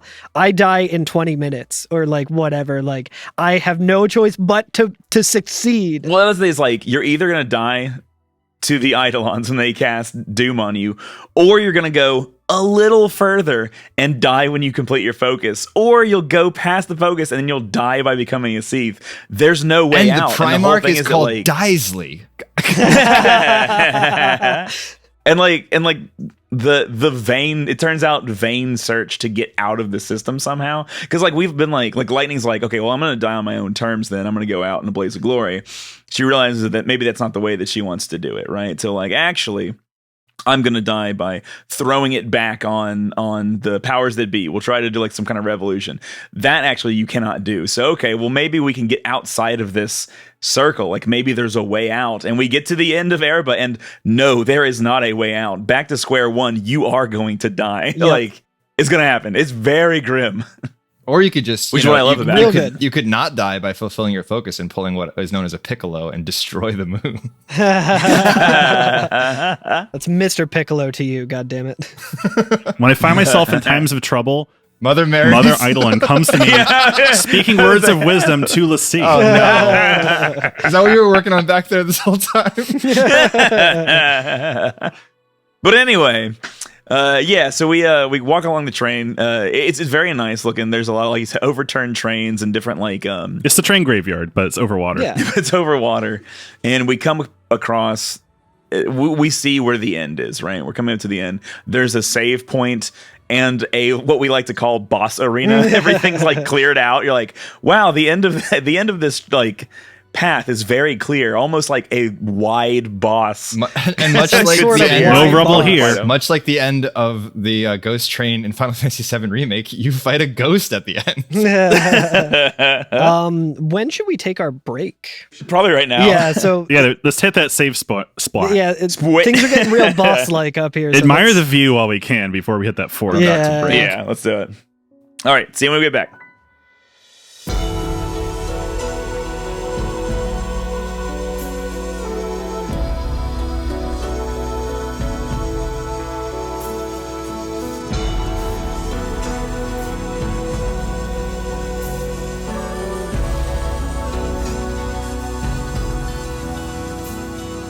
Something in the space just makes me you want to barp. Barb. Something makes me want a Bart too. Tie us all are 2 Barts. So we've moved past the broken down trains, which of course happened because of the FFXIII not allowing the brave rail workers to have sick days. That's right. Even though the FFXIIIs get infinite sick days. Yeah, exactly. You know, it's just fair. It's just fair and cool. Side note, Carl, you asked last week about the text on Fang's weapon. Oh yeah. The bladed lance. It just says her name, Oerba Yun Fang. That fucking It's rules. like she wrote her That's name the in her best- underwear. That's the best possible answer to that. In the same way, so It just says Fang's spear. It wasn't like her favorite band or anything like that. yeah, it doesn't have Linkin Park lyrics on it or something. This is something that like dawned on me when we were playing through the last section. I was like, okay, I really love this game. There's a few minor things I could think of to make it maybe better or whatever, and they're all very minor, right? Fix your map. Yeah, fix your map, Square Enix. There was one big glaring blindside that I had, and I am ashamed that I didn't realize it until the next chapter. The only way for this game to get better and be a perfect video game is for Vanille to have a cute little robot pet. And they fucking did it. I was like, she's got a robot dog? I didn't know I needed that, but I fucking needed it, and I love it. Perfect game. It's just a shame Bhakti doesn't like follow you around. Like, I know. wheeling over like those roots and stuff. Yeah, let him dig around on Grand Pulse and find some gold nuggets for us. Fang. Or like a Floyd mission from Jet Force Gemini. Vanille riding Bhakti like a chocobo. Oh my god, hell yeah. So we get to the end of this We're at an impasse. We're at an impasse. There's nowhere else to go. We're at the end of the train line. It just ends in the ocean. And but we are not alone. There's somebody very interesting here. Yeah, there's someone talking, and at first I wasn't really like listening, and it's a familiar voice. But I was just thinking like, oh, this is like, it seems like a narration. There's a nice italic font here that's saying all of this, which I'll read. Well, we're getting these angles of our party kind of walking basically into the sunset, more or less, even though we don't realize And that. they all lived happily ever after. Yeah, they just started their new commune in Oerba. But it says, Ragnarok. Come, day of wrath, O pulseless sea. Embrace thy fate, thine home to burn, that fallen souls might bear our plea to hasten the divine's return. O piteous wanderer, Ragnarok, make of this day a brave epoch. Deliver the divine. Ragnarok. and as this is happening, we get a shot of snow. A forced rhyme at the end there. Yeah, well, I mean, it's think all it's kind of cool. I liked it here, and I was just like, damn, Yeah, like it's that's a very pretty cool. deep thing. And then we get a view of who is saying all of this. Because our party stops and realize, like, because they see something out of frame, and we realize that this is Yeah, it hovers on snow for a minute, and then we just see Sarah walking towards us. What in the and goddamn? glowing purple. And I literally said, "What the fuck?" Yeah, they led me to believe that crystal stasis would be like at least a year. Yeah, at least like, something. what, 2 it was weeks? like a couple days. Yeah. you go on stasis for like a week, and suddenly you feel like you know everything. Yeah, she now has an Oerba name because she went on vacation here, and suddenly Sarah has an Australian accent. She's acting like, Since you've completed your focus, it's really been all about you. I turned to Crystal, and I completed my focus. yeah, but we get a shot. She's wearing her necklace that Snow gave her of Cocoon, and she says, "Deliver the divine, Ragnarok." And Lightning is shocked by this. Obviously, how the fuck couldn't you be? Snow's like, Sarah, like, how did you like? And she continues on and says, "I was waiting for you to open your eyes. All the time I was asleep, I knew what was happening. I kept trying to think up a way to save Cocoon together." And everything's like she gives very him a big ominous. hug when she hugs him, like holds him or whatever.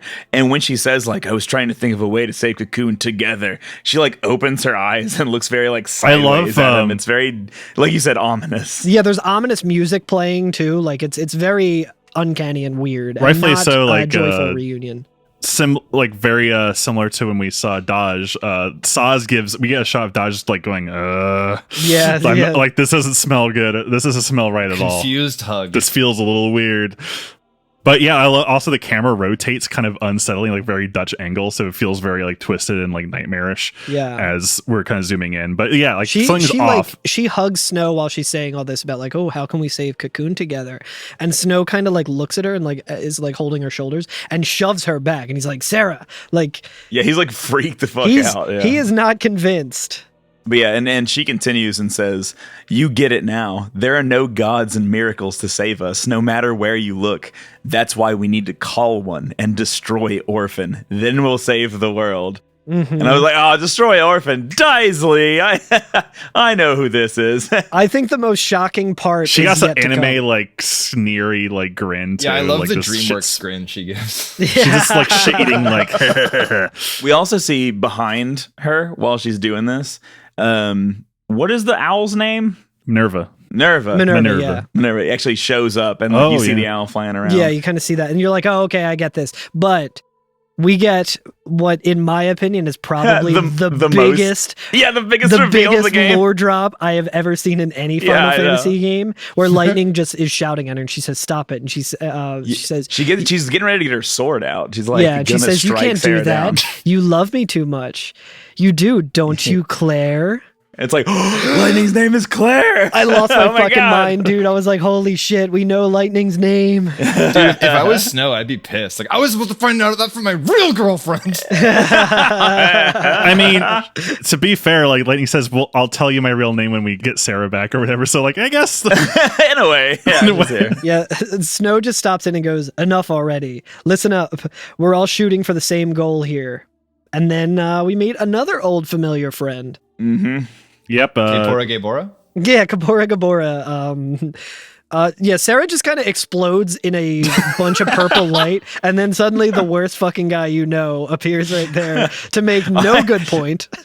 Bartandalus pops out. It's me! It's me, and we should say it's Snow Dicely. Says it's Dicely, not Bart. Last week, what's interesting is that the U.S. subtitles, if you have speaker turned on, it just says Bartandalus because we know that's his real name. Mm-hmm. But in the Japanese script, for some reason, it still calls him Daisley. Yeah. I like that, like, because like Snow's like, oh, we're all shooting for the same goal here.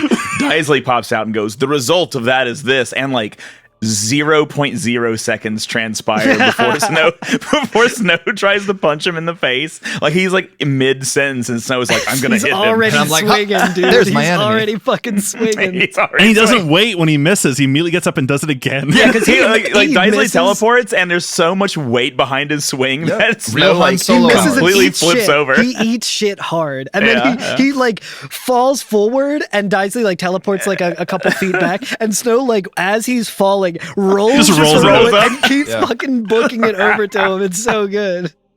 But he uses like a magical force field and throws Snow a couple feet back. Otherwise, he would have probably just fallen off the railroad. He uses protect. He's like, don't you see, Lassie? You don't need a lunch break. You should continue working, and you better not strike because that will affect the economy. You wouldn't want that, would you? Oh my gosh. I mean, I just think like it's like a nice little nod to like the complaint everyone makes is like, why don't they just attack someone when they're giving their monologue? It's like, magic, dude, fuck you. Like, don't warp away. Come on. Like, let him give his fucking speech. There's no stopping. As I was saying. He literally says that. Yeah. Well, have you all seen World's End, where like by the end, like we're still Simon Pegg and everyone's just completely shit drunk while like Bill Nighy's like big ominous voice is trying to give a monologue. Compost. They're just like interrupting him and just slurring over him until he just gives up. Fine, fuck it. Me as a game master running literally any D&D session ever. They're just not listening at all. It's great. And then the fucking party's confused about the plot. So Daisley says, You betray your Fal'Cie to chase after dreams and shadows. The world you claim to wish to protect now faces the end of days with no hope of salvation. And like we talked a little bit about this before. Whose fault is Lightning that? says, Yeah, exactly. Yeah. It's literally like oh my god, dude, I hate it so much. well, so Lightning says, I didn't think the Fal'Cie had the means. And Daisley says, oh, it won't be a Fal'Cie who destroys her. And we've talked a little bit about that, about like why. Like, can you kill a Fal'Cie? Can a Fal'Cie kill a person? Can a Fal'Cie be so kill powerful that it can kill, another Fal'Cie? that it can make a hot pocket that's so hot on the even inside that it can't yeah, let exactly. Yeah. And I think that's like we're starting to see a little bit of this where they're like, no, Fal'Cie aren't going to destroy the world. That's never going to happen. Yeah, he says, But, he goes on and says, for centuries now, Cocoon has provided generously for its human inhabitants every want and need, coddled them, one might say, the result being their deep-seated fear and hatred of change and all things alien, fed, nurtured, and ready to detonate at the slightest spark. The seeds of destruction take root even now. And we get like, which is implying that like, oh yeah, something's happening right now. Like, it's already every plan's already in motion. Yeah, Lightning's like, what did you do? And he's like, oh, I just resigned. No big deal. I'm no longer Primarch. I made Reigns the Primarch. And like the last we've seen Reigns, he was Dead turned as shit to crystal, at our right? hands. And beamed up somewhere. Yeah, and like to me, and again, like this might just be like Not the way, only was I brought back to life, now I'm ruler of the free world. Everything's coming up, Reigns. well, to me, this is like, we were talking about how like to me this is a very grim game, and it's very like, oh, you're going into death, you're going into loss or whatever. This is, again, more devastating to me because it's like, even once you're dead, even after you become crystal, if the Fal'Cie just want you again, they just pluck you right out of crystal stasis and are like, no, we have another mission for you. Keep going. Like, so you can't even escape through dying. My assumption is that like going. Daisley maybe faked his death since the Palmacia basically exploded. And since no one knows what happened, Oh, yeah. That makes Reigns is poofed like while we were in the arc, so nobody really knows that he was a Lassie at all. So they probably like, oh yeah, this guy, he's next in command, like he's taking over now. Yeah. I mean, That's Jill my isn't around anymore. that's my assumption of what happened. The terrorists killed our second in command, Jill, and destroyed the thing that the Primarch was on, and the only person left is the head of our military. Yeah. But it's actually, I Great. kind of like this little twist here because he explains what his rationale is. Because like it is a bit of a convoluted plan, but I think it kind of makes sense. His idea is he's going to reinstate Reigns, and then what was Reigns' group? The cavalry. The cavalry. The cavalry will see that as being like, Reigns betrayed us. He's like joined with the Fal'Cie. So now we have to go take out Reigns. And he's like, and that's what they'll do because they're idiots. They're just looking to like overthrow something. Yeah. So they'll go overthrow Reigns, and then the people will think that the military is doing like a big coup, and so they'll get into the war as well, and then everybody will be killing everybody, and it'll just be like, well, whether or not you destroy Orphan, Cocoon will end. Like they will all kill each other because they're Shit's like getting dire. fucking crazy. He says some really interesting things while going through this plan where he says, like when we're like, Reigns, didn't he die? He says, the puppet is restrung to serve my needs. Yes, which is so fucking dark. I know. And he also goes on and says, that's some cool ass writing in this. yeah, its eyes had long since turned to glass. Like just Yeah, I like that the too. glass eyes for a puppet is so fucking scary. Yeah. But then, and in the discussion about the cavalry and all of that, they'll say the Fal'Cie got to him too, or some such drivel. Like, Yeah. Yeah, so he basically said, I mean, he even says, and he says he's going to spread word that Orphan is tugging at his strings. And he says, what happens Right. next? Because everyone's going to be like, he's a puppet of Orphan now. And it's like, we have to Orphan's kill in it, Orphan. yeah. Yeah. And so he's going to try to have the cavalry kill Orphan. And he says, either way, the end is at hand. But what of yourselves? Will you enjoy the festivities beside me? Or perhaps, would you greet the end here in the land where it all began? And he turns into giant, weird Fal'Cie Bartandalus. Bartandalus Part 2. Too Bart, too furious. Buddy, too Bart, too furious. He's much more aerodynamic in this. Yeah, he's extremely. He is, yeah. It's a cool design He's for a sure. lot smoother. He's white. He starts off with like Mods are asleep post smooth Bart. he kind of goes through multiple phases in this one, which is he starts off looking like the front of a boat or something. Yeah. Without his like epaulets or whatever those Épaulé. Yeah. the shouldery things that but throughout the battle those appear, right? He's becomes more and more formed as the fight goes on, which is kind of cool. Yeah, and we do get instead of going from the outside in, is now starting he's forming in reverse almost. He looks like one of the sleek Ava units that were like the mass production ones that just were fucking terrible and started eating everyone or whatever.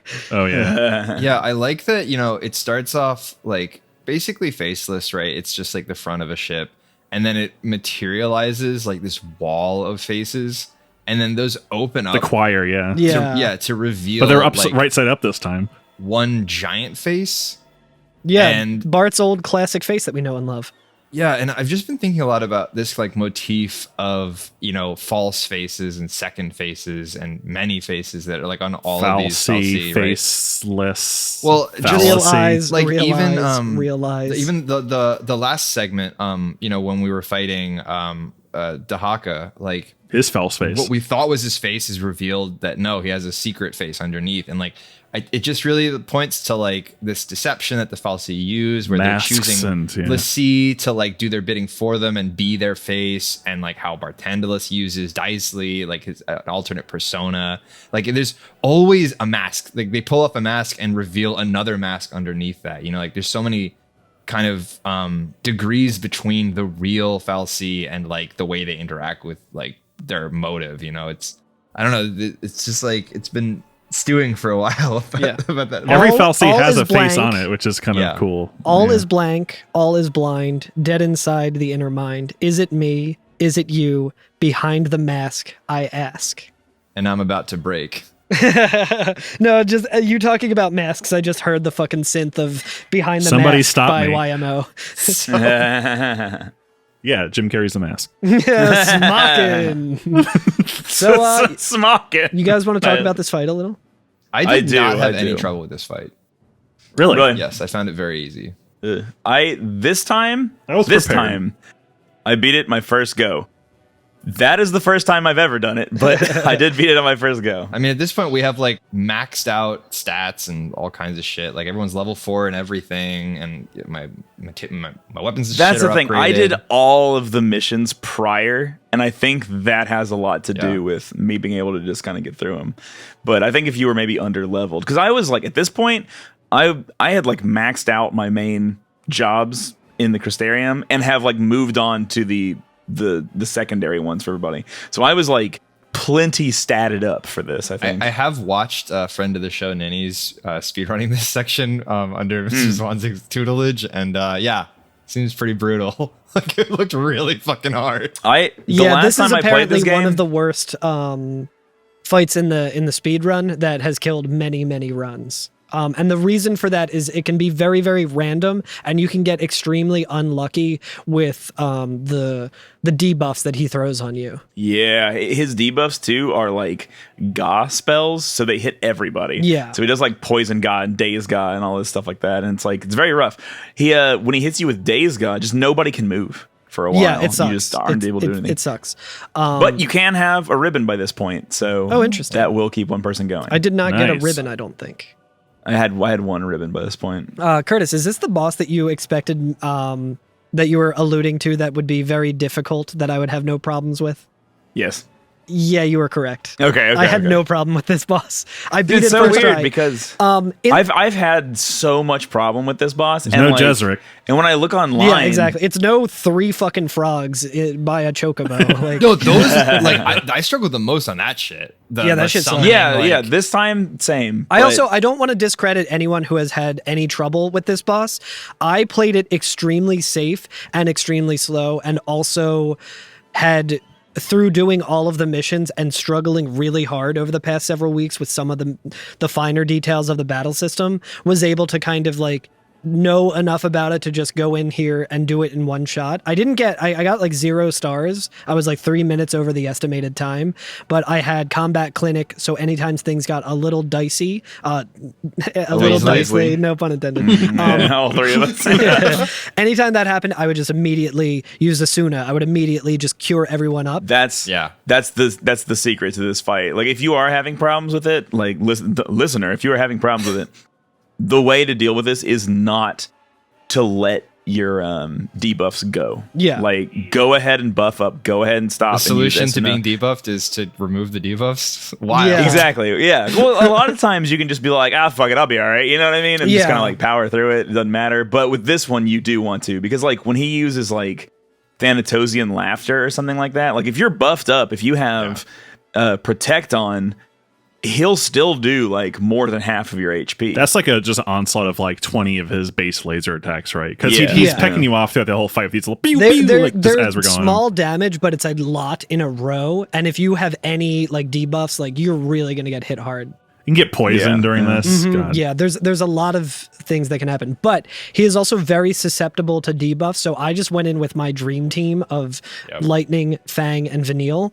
And with Vanille, since she has the Marlborough wand now, pretty much guaranteed to like cast Imperil, cast everything. The one big thing that could have really fucked me in this fight, he can cast Curse on you, and if you're cursed and you get hit by something small, which he's constantly throwing out, it doesn't do that much damage, but it'll interrupt you from being able to do things. So there were points... He's always attacking, There were points where I saw Lightning had Curse on, and I was immediately switching into Medic roll and trying to Asuna it and get rid of it, and then like, Asuna, cure. Like, that was my move, to just make sure she was topped off so that there wouldn't be a game over. And then he would just be like, boop, and like... I would not be able to do Asuna, and then I would just cure myself, and I'm like, that's not what I need to do, and I'd have to wait until it came up. There was one part that got really, really stressful when he used Daze on all of us, and the way to break, you can get out of Daze by casting Asuna, but Lightning was dazed, so she couldn't cast Asuna, and I was in Combat Clinic, which was 2 medics, so Vanille and Lightning both couldn't do anything, and Sentinel with Fang, so we were all just standing there, and Bartandalis was only looking at Fang, and you can break out of Daze if someone hits you, but no one was able to, like, they were only targeting Fang, so Fang was just slowly dying, and I was like, this is not good. Like, I need to fucking figure something out. And luckily, I was able to get out of that without dying and continued. Does Daze prevent summoning? No, it doesn't. You can still summon to get out of that. I almost did that, and I was like, I feel like I can beat this fight without having to rely on a summon, like I had to do with Dahaka, so I purposely did not summon Odin, even though that would have been a really good idea. Yeah, so I think it was Mr. Swanzig, but like someone had mentioned, you know, the whole thing about like how you get all your status effects removed and all your health back and everyone's revived when you summon. And after I heard that, I was like, oh, this game is easy now. Yeah, if you have TP for it, that's like, I just have like I'm calling one of my parents to come and save the day. That's why I call my dad. Yeah, when Dahaka just gave us every single like debuff possible, I was just like, oh, that's not so scary. Like, I will simply summon Odin if you try that bullshit on me. Fuck you. It's part of my strategy now. Is I just like I have it in the back pocket for like. There's usually one part in most of the boss fights where everyone's kind of like in a risky scenario. And I just keep, I treat it like Phoenix or something. Like I treat it like healing. Like I don't, exactly. I don't care about the damage, you know? Yeah. The damage is like the secondary thing for it. Mm-hmm. Yeah. Yeah. It's the other thing too about this fight in particular is, he doesn't have like AI change when he's staggered. So he's still just like crushing you while he's staggered. So you don't have a lot of time to like, I think, maximize the stagger time, which, so for me, I got 1 star on this fight, and it only took me 11 minutes, and I feel like that's really cheap. Good. Yeah. Like I thought that was pretty good. That I seems got like you should have had way like more stars. 1 star. I think that like part of this, right, is like the game system. It's sort of like Dark Souls, right? Like it's trying to bait you into doing risky stuff. Like you want to get the 5-star rating, and you know you like want to capitalize on when you get him staggered because you're impatient and like things like that. Or like you don't want to use your summon because it feels like it's cheap. Like the game is like kind of, I don't know, it feels like it does that on purpose. Like to kind of for sure. I think maybe so. Where you're like, like Elden I can let Ring. my health go into the red. That's okay. I'll heal. And like that's when they get you. You know, it's like Elden Ring. It's where kind they're of like, fun though. Yeah, they're like we released 4 of these games or 5 of these games pretty much, and everyone has gotten really, really good at them. People can beat them in any way you can imagine. How can we fuck up Dark Souls players to make sure that they get owned? We just make the boss attack. We make the boss attacks extremely slow. Oh, okay. No, they To make literally- it so you spam roll and time it perfectly, so when you roll 3 times, you still get hit. They actually program some of them to wait until you roll. It's like part of the behavior of the AI that it will bait you, and as soon as you roll, it attacks. Like That made me God so damn it. happy when I was playing Elden Ring. I was like, hell yeah, let's go, dude. I'm so excited. They figured it out. They figured out how to fuck me up. But yeah, I got 0 stars. It took me 15 minutes and 37 seconds, but I got that first try, Bartandalus too, so I'll take that. Took me about 8 minutes and change, 3 stars. I spent a lot of time. God gamer. I mean, I was again easy mode, God but player on easy mode. Goated on the easy mode. I was spending a lot of time in Bully and Solidarity until Staggered happened because that's just constantly buffing and debuffing everyone, and He gives 100,000 Christogen points. This is insane. we get an he fucking expansion. does. And Yeah, an and you get an expansion, which expansion. scared the fuck out of me. I was like, no. Yeah, And then I have been I looked waiting for into the it. expansion. I've been waiting for this fucking expansion. I did not look ahead. I have not looked at it at all, but like I knew that there was more, right? Because like I still have people in the same class that don't have the same abilities and stuff, and I've just been fucking waiting for Hope to have haste, and I know it's coming. And so like after I topped out level 4 for all of them, and I kept getting Christian points, I was like, I'm not spending this shit. I'm not wasting this shit. Because first of all, the non like primary roles, not effective. So like, not they're worth it. so No. expensive, and you don't get anything. So not and I was worth just like, it. I'm not gonna waste anything. I'm gonna wait. Not I'm gonna yet. wait until the next level, and then I'm gonna dump everything in, and I'm just gonna start like so far ahead. That's exactly what I did. Nice. Smart. One last thing I wanted to say about Bart before we move on to the Crystarium goodies or whatever is if you are playing as Saz, Bart is incredibly wide, and so if you use Saz's blitz, every single one of Saz's blitz hits Bart. And so if you have like a powered up Saz and you have like his weapon really powerful, Give him the non-stagger you can- lock one and just fucking... Dude, you can just melt through him because every single blitz hit actually hits him because he does a big sweep. Tale and as old as Bart's wide time. enough. God's one weakness is a fucking gun. 2 even. 2 guns. You know, I was speaking of how wide he is, I was surprised that he didn't have multiple targets this time. Yeah. God's weakness is a gun. See you next season for X2. Which we're For definitely Shadow the playing. Hedgehog. This time he's got a gun. One of you guys mentioned that like the Actually, the combat final system- boss of 10-2 is just a gun, so I don't know how that works out. Sorry, go ahead. Spoilers, bro. Final Fantasy VII has a town that's it's a the gun devil. Any chainsaw man fucking heads in here. We also okay. get Goddess's Favor. I thought it said flavor. I was really excited. Yeah, we are in Flavor what Town. good dude. that goddess tastes like. Yeah. Leave us a message. Call 530 Materia. Let us know what Goddess tastes like. So you guys were mentioning that like in the combat system, I think it was Carl last week about how Curse is really cool because it adds this new element of like timing in like the combat that hasn't really been a part of like Final Fantasy. And this spatial thing is like a whole other, like angle that I hadn't really like appreciated until you were mentioning it with like the whole blitz thing. It's just really interesting that they like this wasn't a gimmick, right? Because this was like the first like It feels at first Final like it might Fantasy. be a gimmick, but then it's not. But like they really were like, okay, what does this let us do? And like that's really cool that they like really tried to like get the most out of like this thing that was obviously led by style first. They wanted to look good, and they're like, okay, cool. So how would this actually affect like combat? Very cool. Yeah, I agree. 100%. So, Crystarium max level, or well, not max level, but close to max level. Oh, God. How about them moves? How about Bro. them moves on the top level? Oh my I God. saw what one. Vanille gets. Did you see I saw Vanille? what Vanille got. And I was like, ooh. The one I keep being like, just Oh wait. my God, dude. I saw it and I was like, I don't know how it works in this game, but I'm going to assume that it is as good as I am expecting it to be. And I'm very excited about it.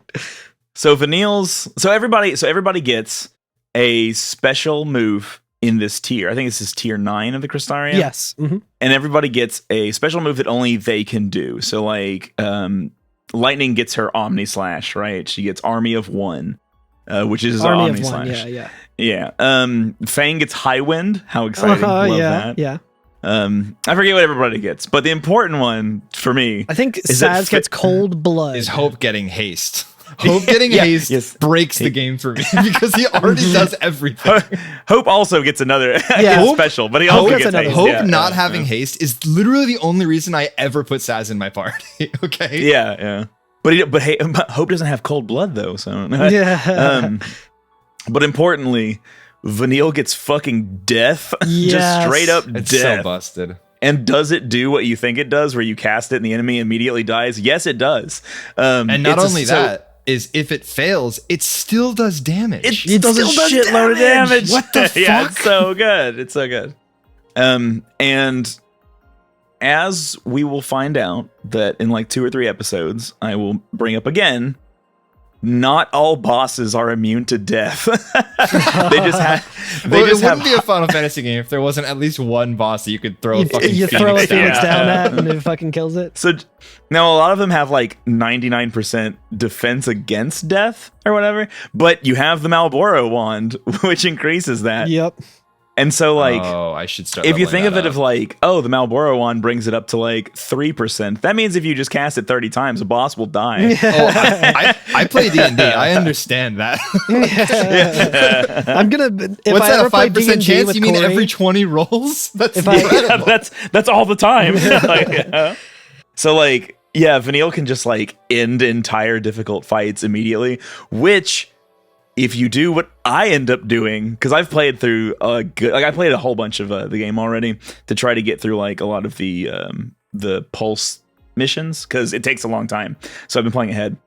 There's some really late game missions that give you some items that help your grinding, and I got them super early, like way earlier than I should have been by just having like 2 sentinels and then Vanille just casting death. Now I am become like, death. Yeah, and like there's the retry button, so if it just doesn't stick the first turn and then they just immediately kill you, you just try it again and you just keep going until like love the death this works. Game, dude. I love this game fucking is so game. good. Now so I am good. become death, saver of worlds. Saver of Cocoon. I am a beautiful animal. I'm a destroyer of worlds. I want to talk about Hopes. So Hopes is not haste. That is one of his top tier things that he can unlock. He's got one that is called Last Resort. His life has been thoroughly cut into pieces, and he is on his last resort. It was so funny. I was like, oh no, Hope has tiered out of the phase of being super into Linkin Park and is now thoroughly into Papa Roach. This is no good. But yeah, Snow's got Sovereign Fist. We already said Fang has High Wind, and Saz has Cold Blood. I will say, High Wind has saved me from a game over before, where I was like, well, all my characters are about to die. I guess I'll just throw out High Wind and see what happens. And it does so fucking much damage. It's so insane.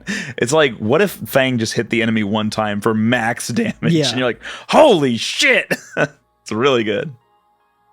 Also, it's really cool the way she does it. She like jumps up in the air and then comes down on him. I'm very excited about these. Jump. This even makes it more fun to be like, oh, now I kind of want to, have other people as party leaders. Like, I'm guessing, that your characters aren't going to use this with AI.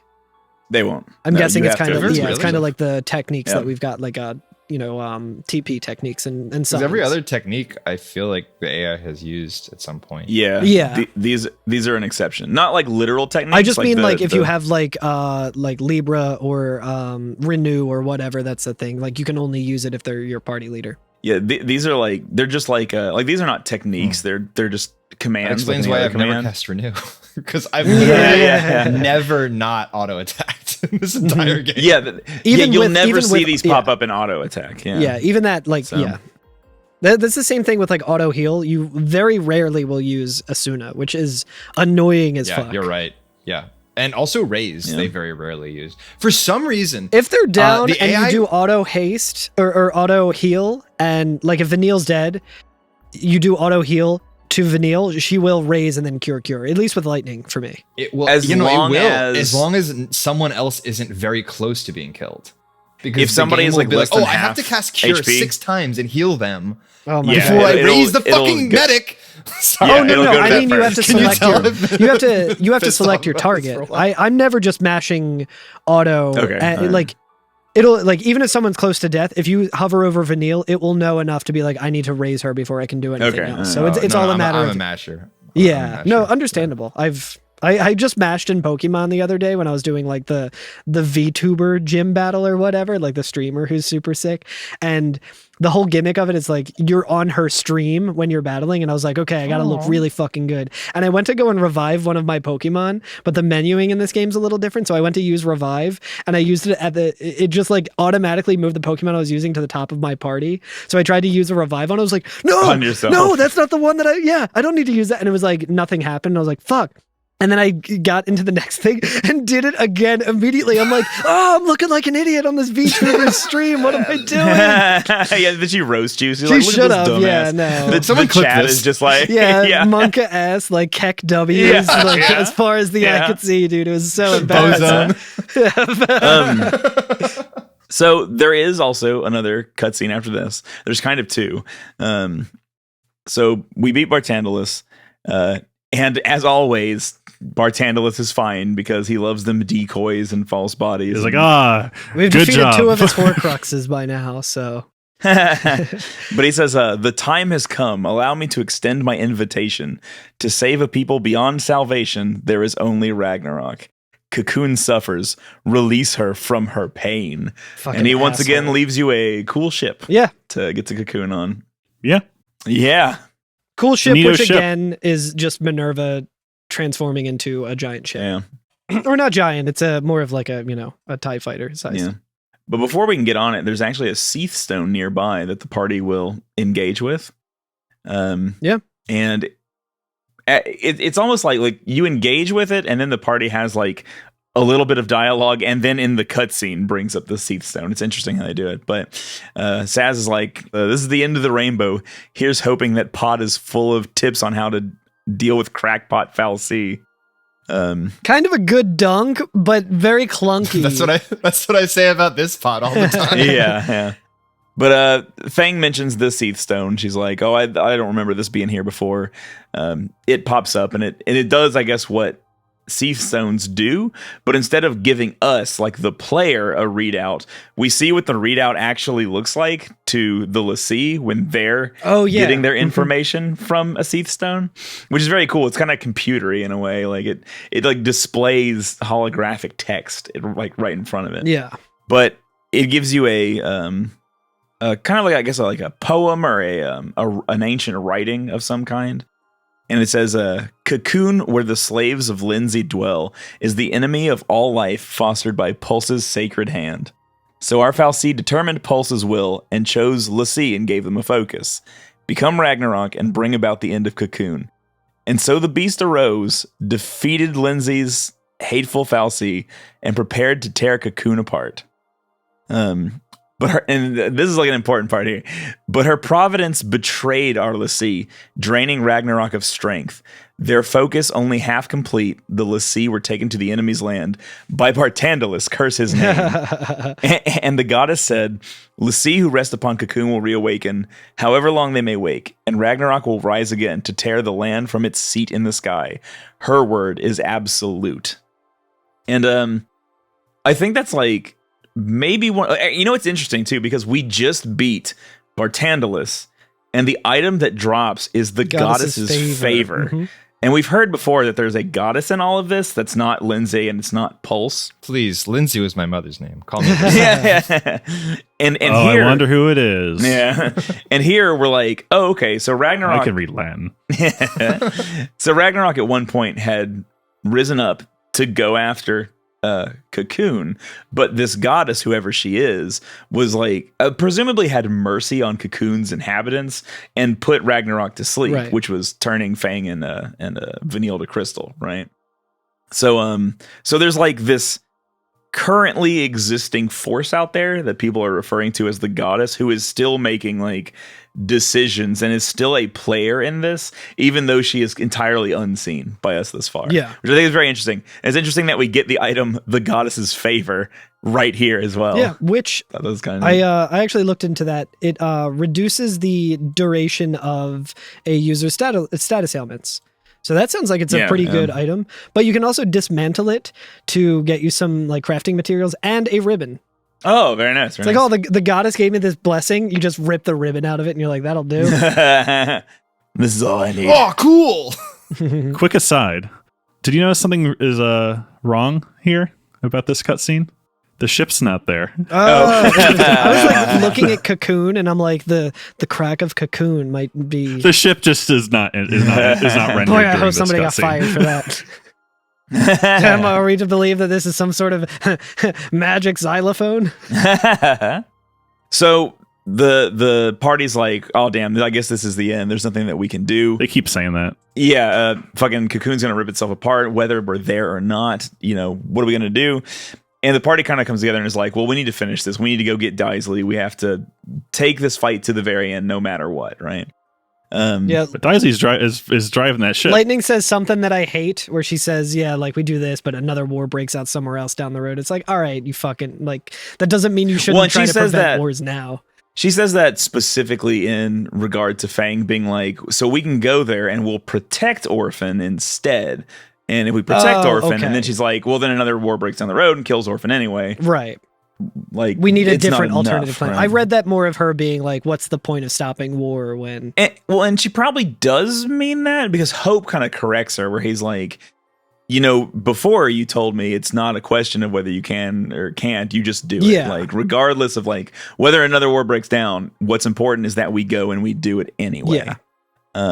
And I like that, like, Hope and Vanille kind of are like, well, we can convince people not to fight each other. Like, that'll be like our plan, right? Is go in there and like try to keep people from tearing each other apart. Because, you know, maybe they won't listen to the military and they won't have anybody to trust. They'll trust us, maybe. Yeah, maybe one person will like trust us and believe us, but it doesn't matter. That's not why we're doing it. Maybe that little we just need to girl do that it. Hope gave the stuffed animal back to. Yeah. I do like that he says, but even then, isn't trying better than doing nothing, as he looks directly at Vanille. Looks directly at the camera. Burned And her Vanille ass. like gets all excited, and she runs up and kind of shakes him a little bit, like excitedly, and she says, "Yeah, because ripples can make waves." Yeah.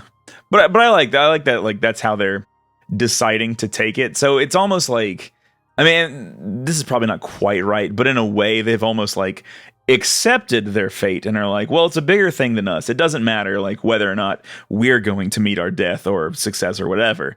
We have to inspire other people to do the correct thing in the future. So that's kind of like now their goal, which I think is like an admirable way to take this and kind of makes the sixth Lassie into like the heroes of the game at this point, you know? Not that they already weren't the heroes, like obviously they're the main characters, but I feel like it gives them a certain kind of like nobility that RPG characters often have, where they're like, no, we're going to do the right thing. And this is kind of like, we're going to lose, but maybe our loss will be the future's success. But We were kind of lose being outlaws up based. till this point. Well, especially, you know, if the writing from that Seath Stone or whatever it is true, then like this has been happening over and over again for a long time.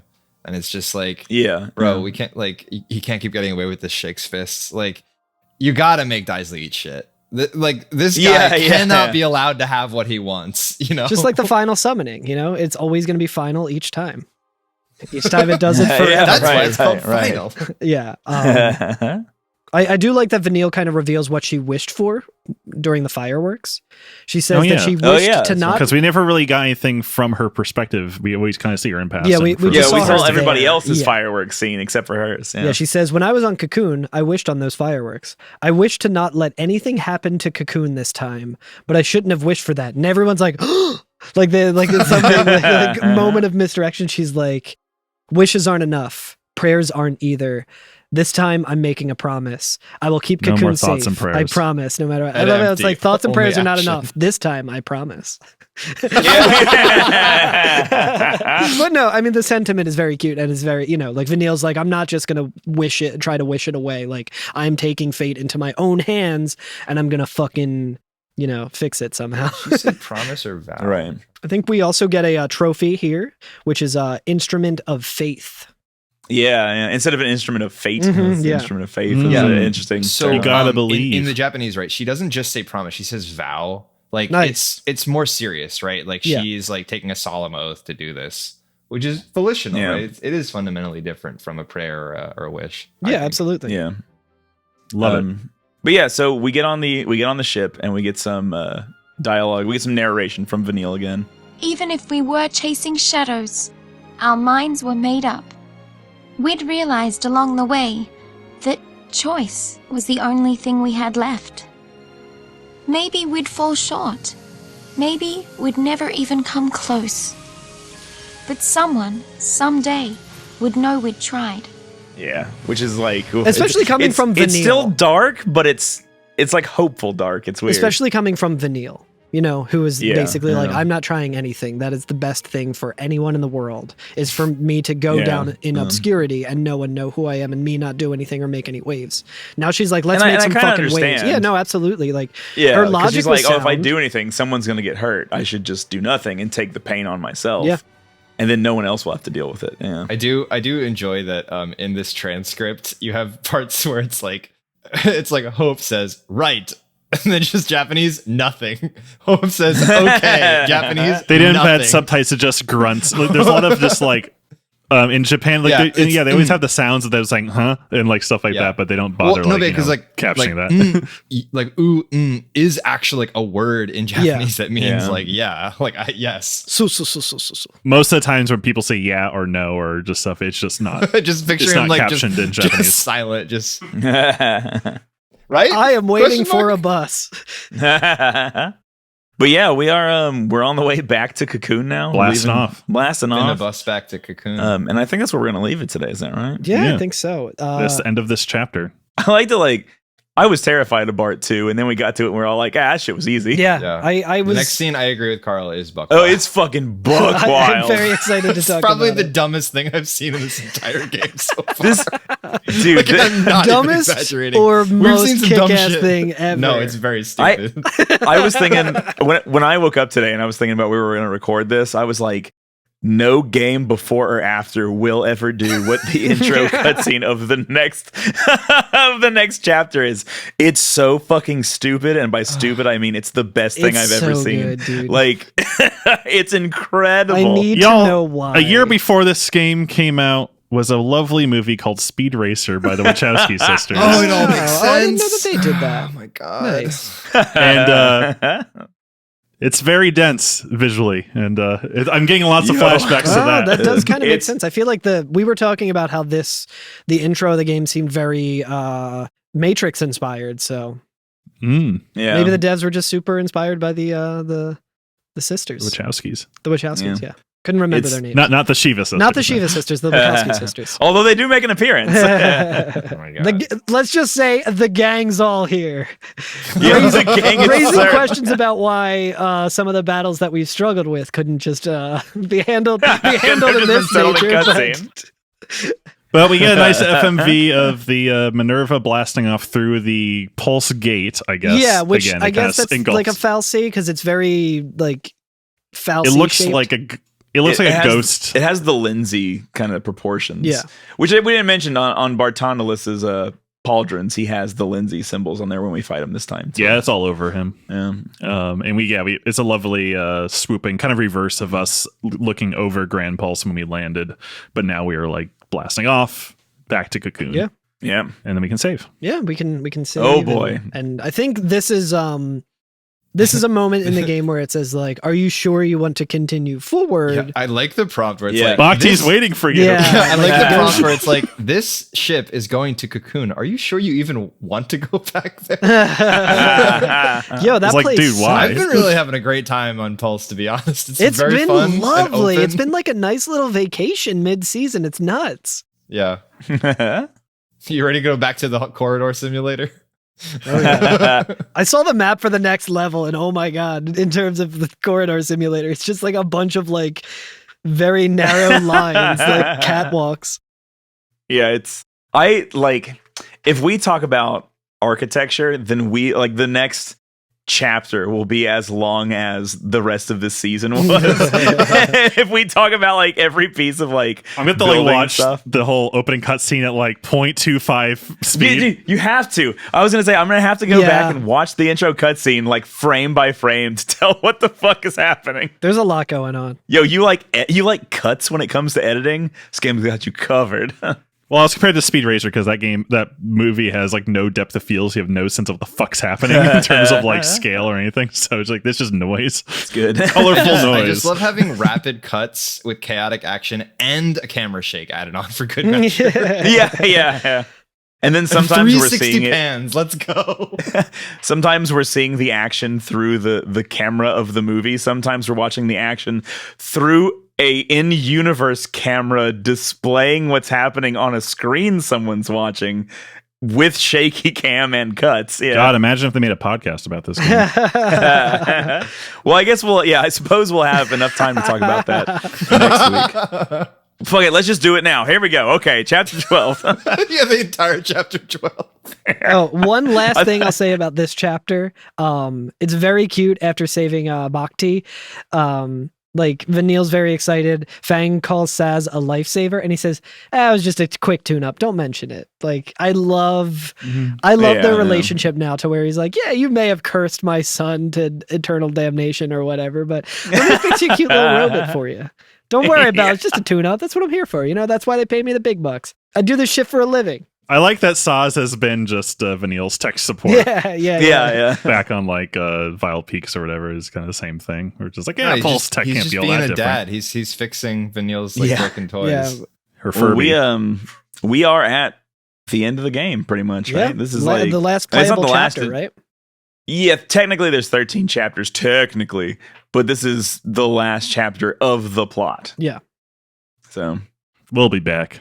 We'll be back. And we might have to go, there's like 64 missions and we did 28 of them so far. So, we should just have a 5-hour episode and just do it all at once and just be like, dumb We're missions. We're going to do it live while I'm streaming it for 24 straight hours of doing the rest of the missions. My God, yeah. You will hear me get extremely mad and refuse any help from anyone trying to help 24 me out. hours spent on one mission. I fucking would. We still gotta go fight that giant. Oh my God. Don't get me started on Titan because we'll do that another time. I remember seeing him being like, was he always there? I didn't go back. I didn't go back yet, but I really wanted to because Alex mentioned that. And I was like, oh my God, that sounds so sick. Yeah, there's a waystone in Oerba, so if you do that one mission, you can just beam back and then like a very startled, like, whoa. One thing before we break is that I noticed, so like Oerba in Japanese is spelled it's pronounced Oerba just like you'd expect, but the character they use is the katakana o, like wo, like w. The old fashioned one, right? That's like no longer the thing used. is, you very rarely ever see those old like wo, and there's actually a we that is like out of use now. It's obsolete, and it's used like in old words. Well, yeah. And so it's really cool, like this thing where it's like how they're using like these outdated diphthongs like OE for Oerba. It's like that was such a great choice on the like localization team to go with OE for Oerba. Like I just like that's very cute. Very cool. I noticed that before you mentioned it, and I was like, I don't know much about this character, but if I remember correctly, it just doesn't get used anymore. But I still learned it. Is that the one that looks like it looks like the Fender logo a little bit? Yeah. A backwards Fender logo. Well, Corey, thank you so much for hanging out with us. Thanks for having me on, guys. Always a pleasure. I'm sure we'll see no more trains after this. Yeah, there's no more transportation for the trains. rest of the game. You won't need trains to see. Just horses and cars and flying dragons and F1 Formula 1 racers. Yeah, dude. A hug by a million arms. If y'all like pod racing scenes, whoo! Always been on Sebulba. He always wins.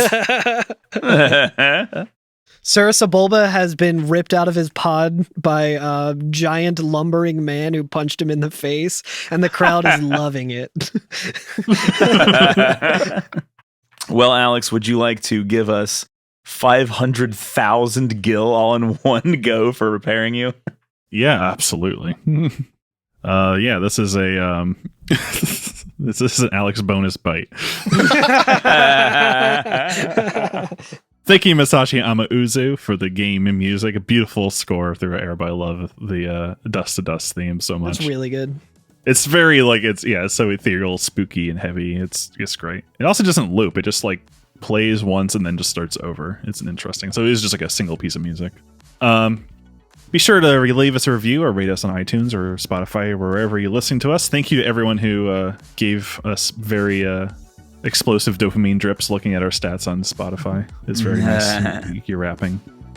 You can call us or text us at 530-MATERIA. You can let us know what Goss tastes like. You can follow us at EveryFNFF on Twitter, Instagram, and our YouTube. And let me pull up my old scriptures here. Ragnarok, come day of wrath, O pulseless sea, embrace thy fate, thine home to burn. The fallen souls might bear our plea to hasten divine's return. O piteous episode, one podcast, make this day of brave times past, deliver divine, one podcast. One podcast. See you next week. Bye. Bye.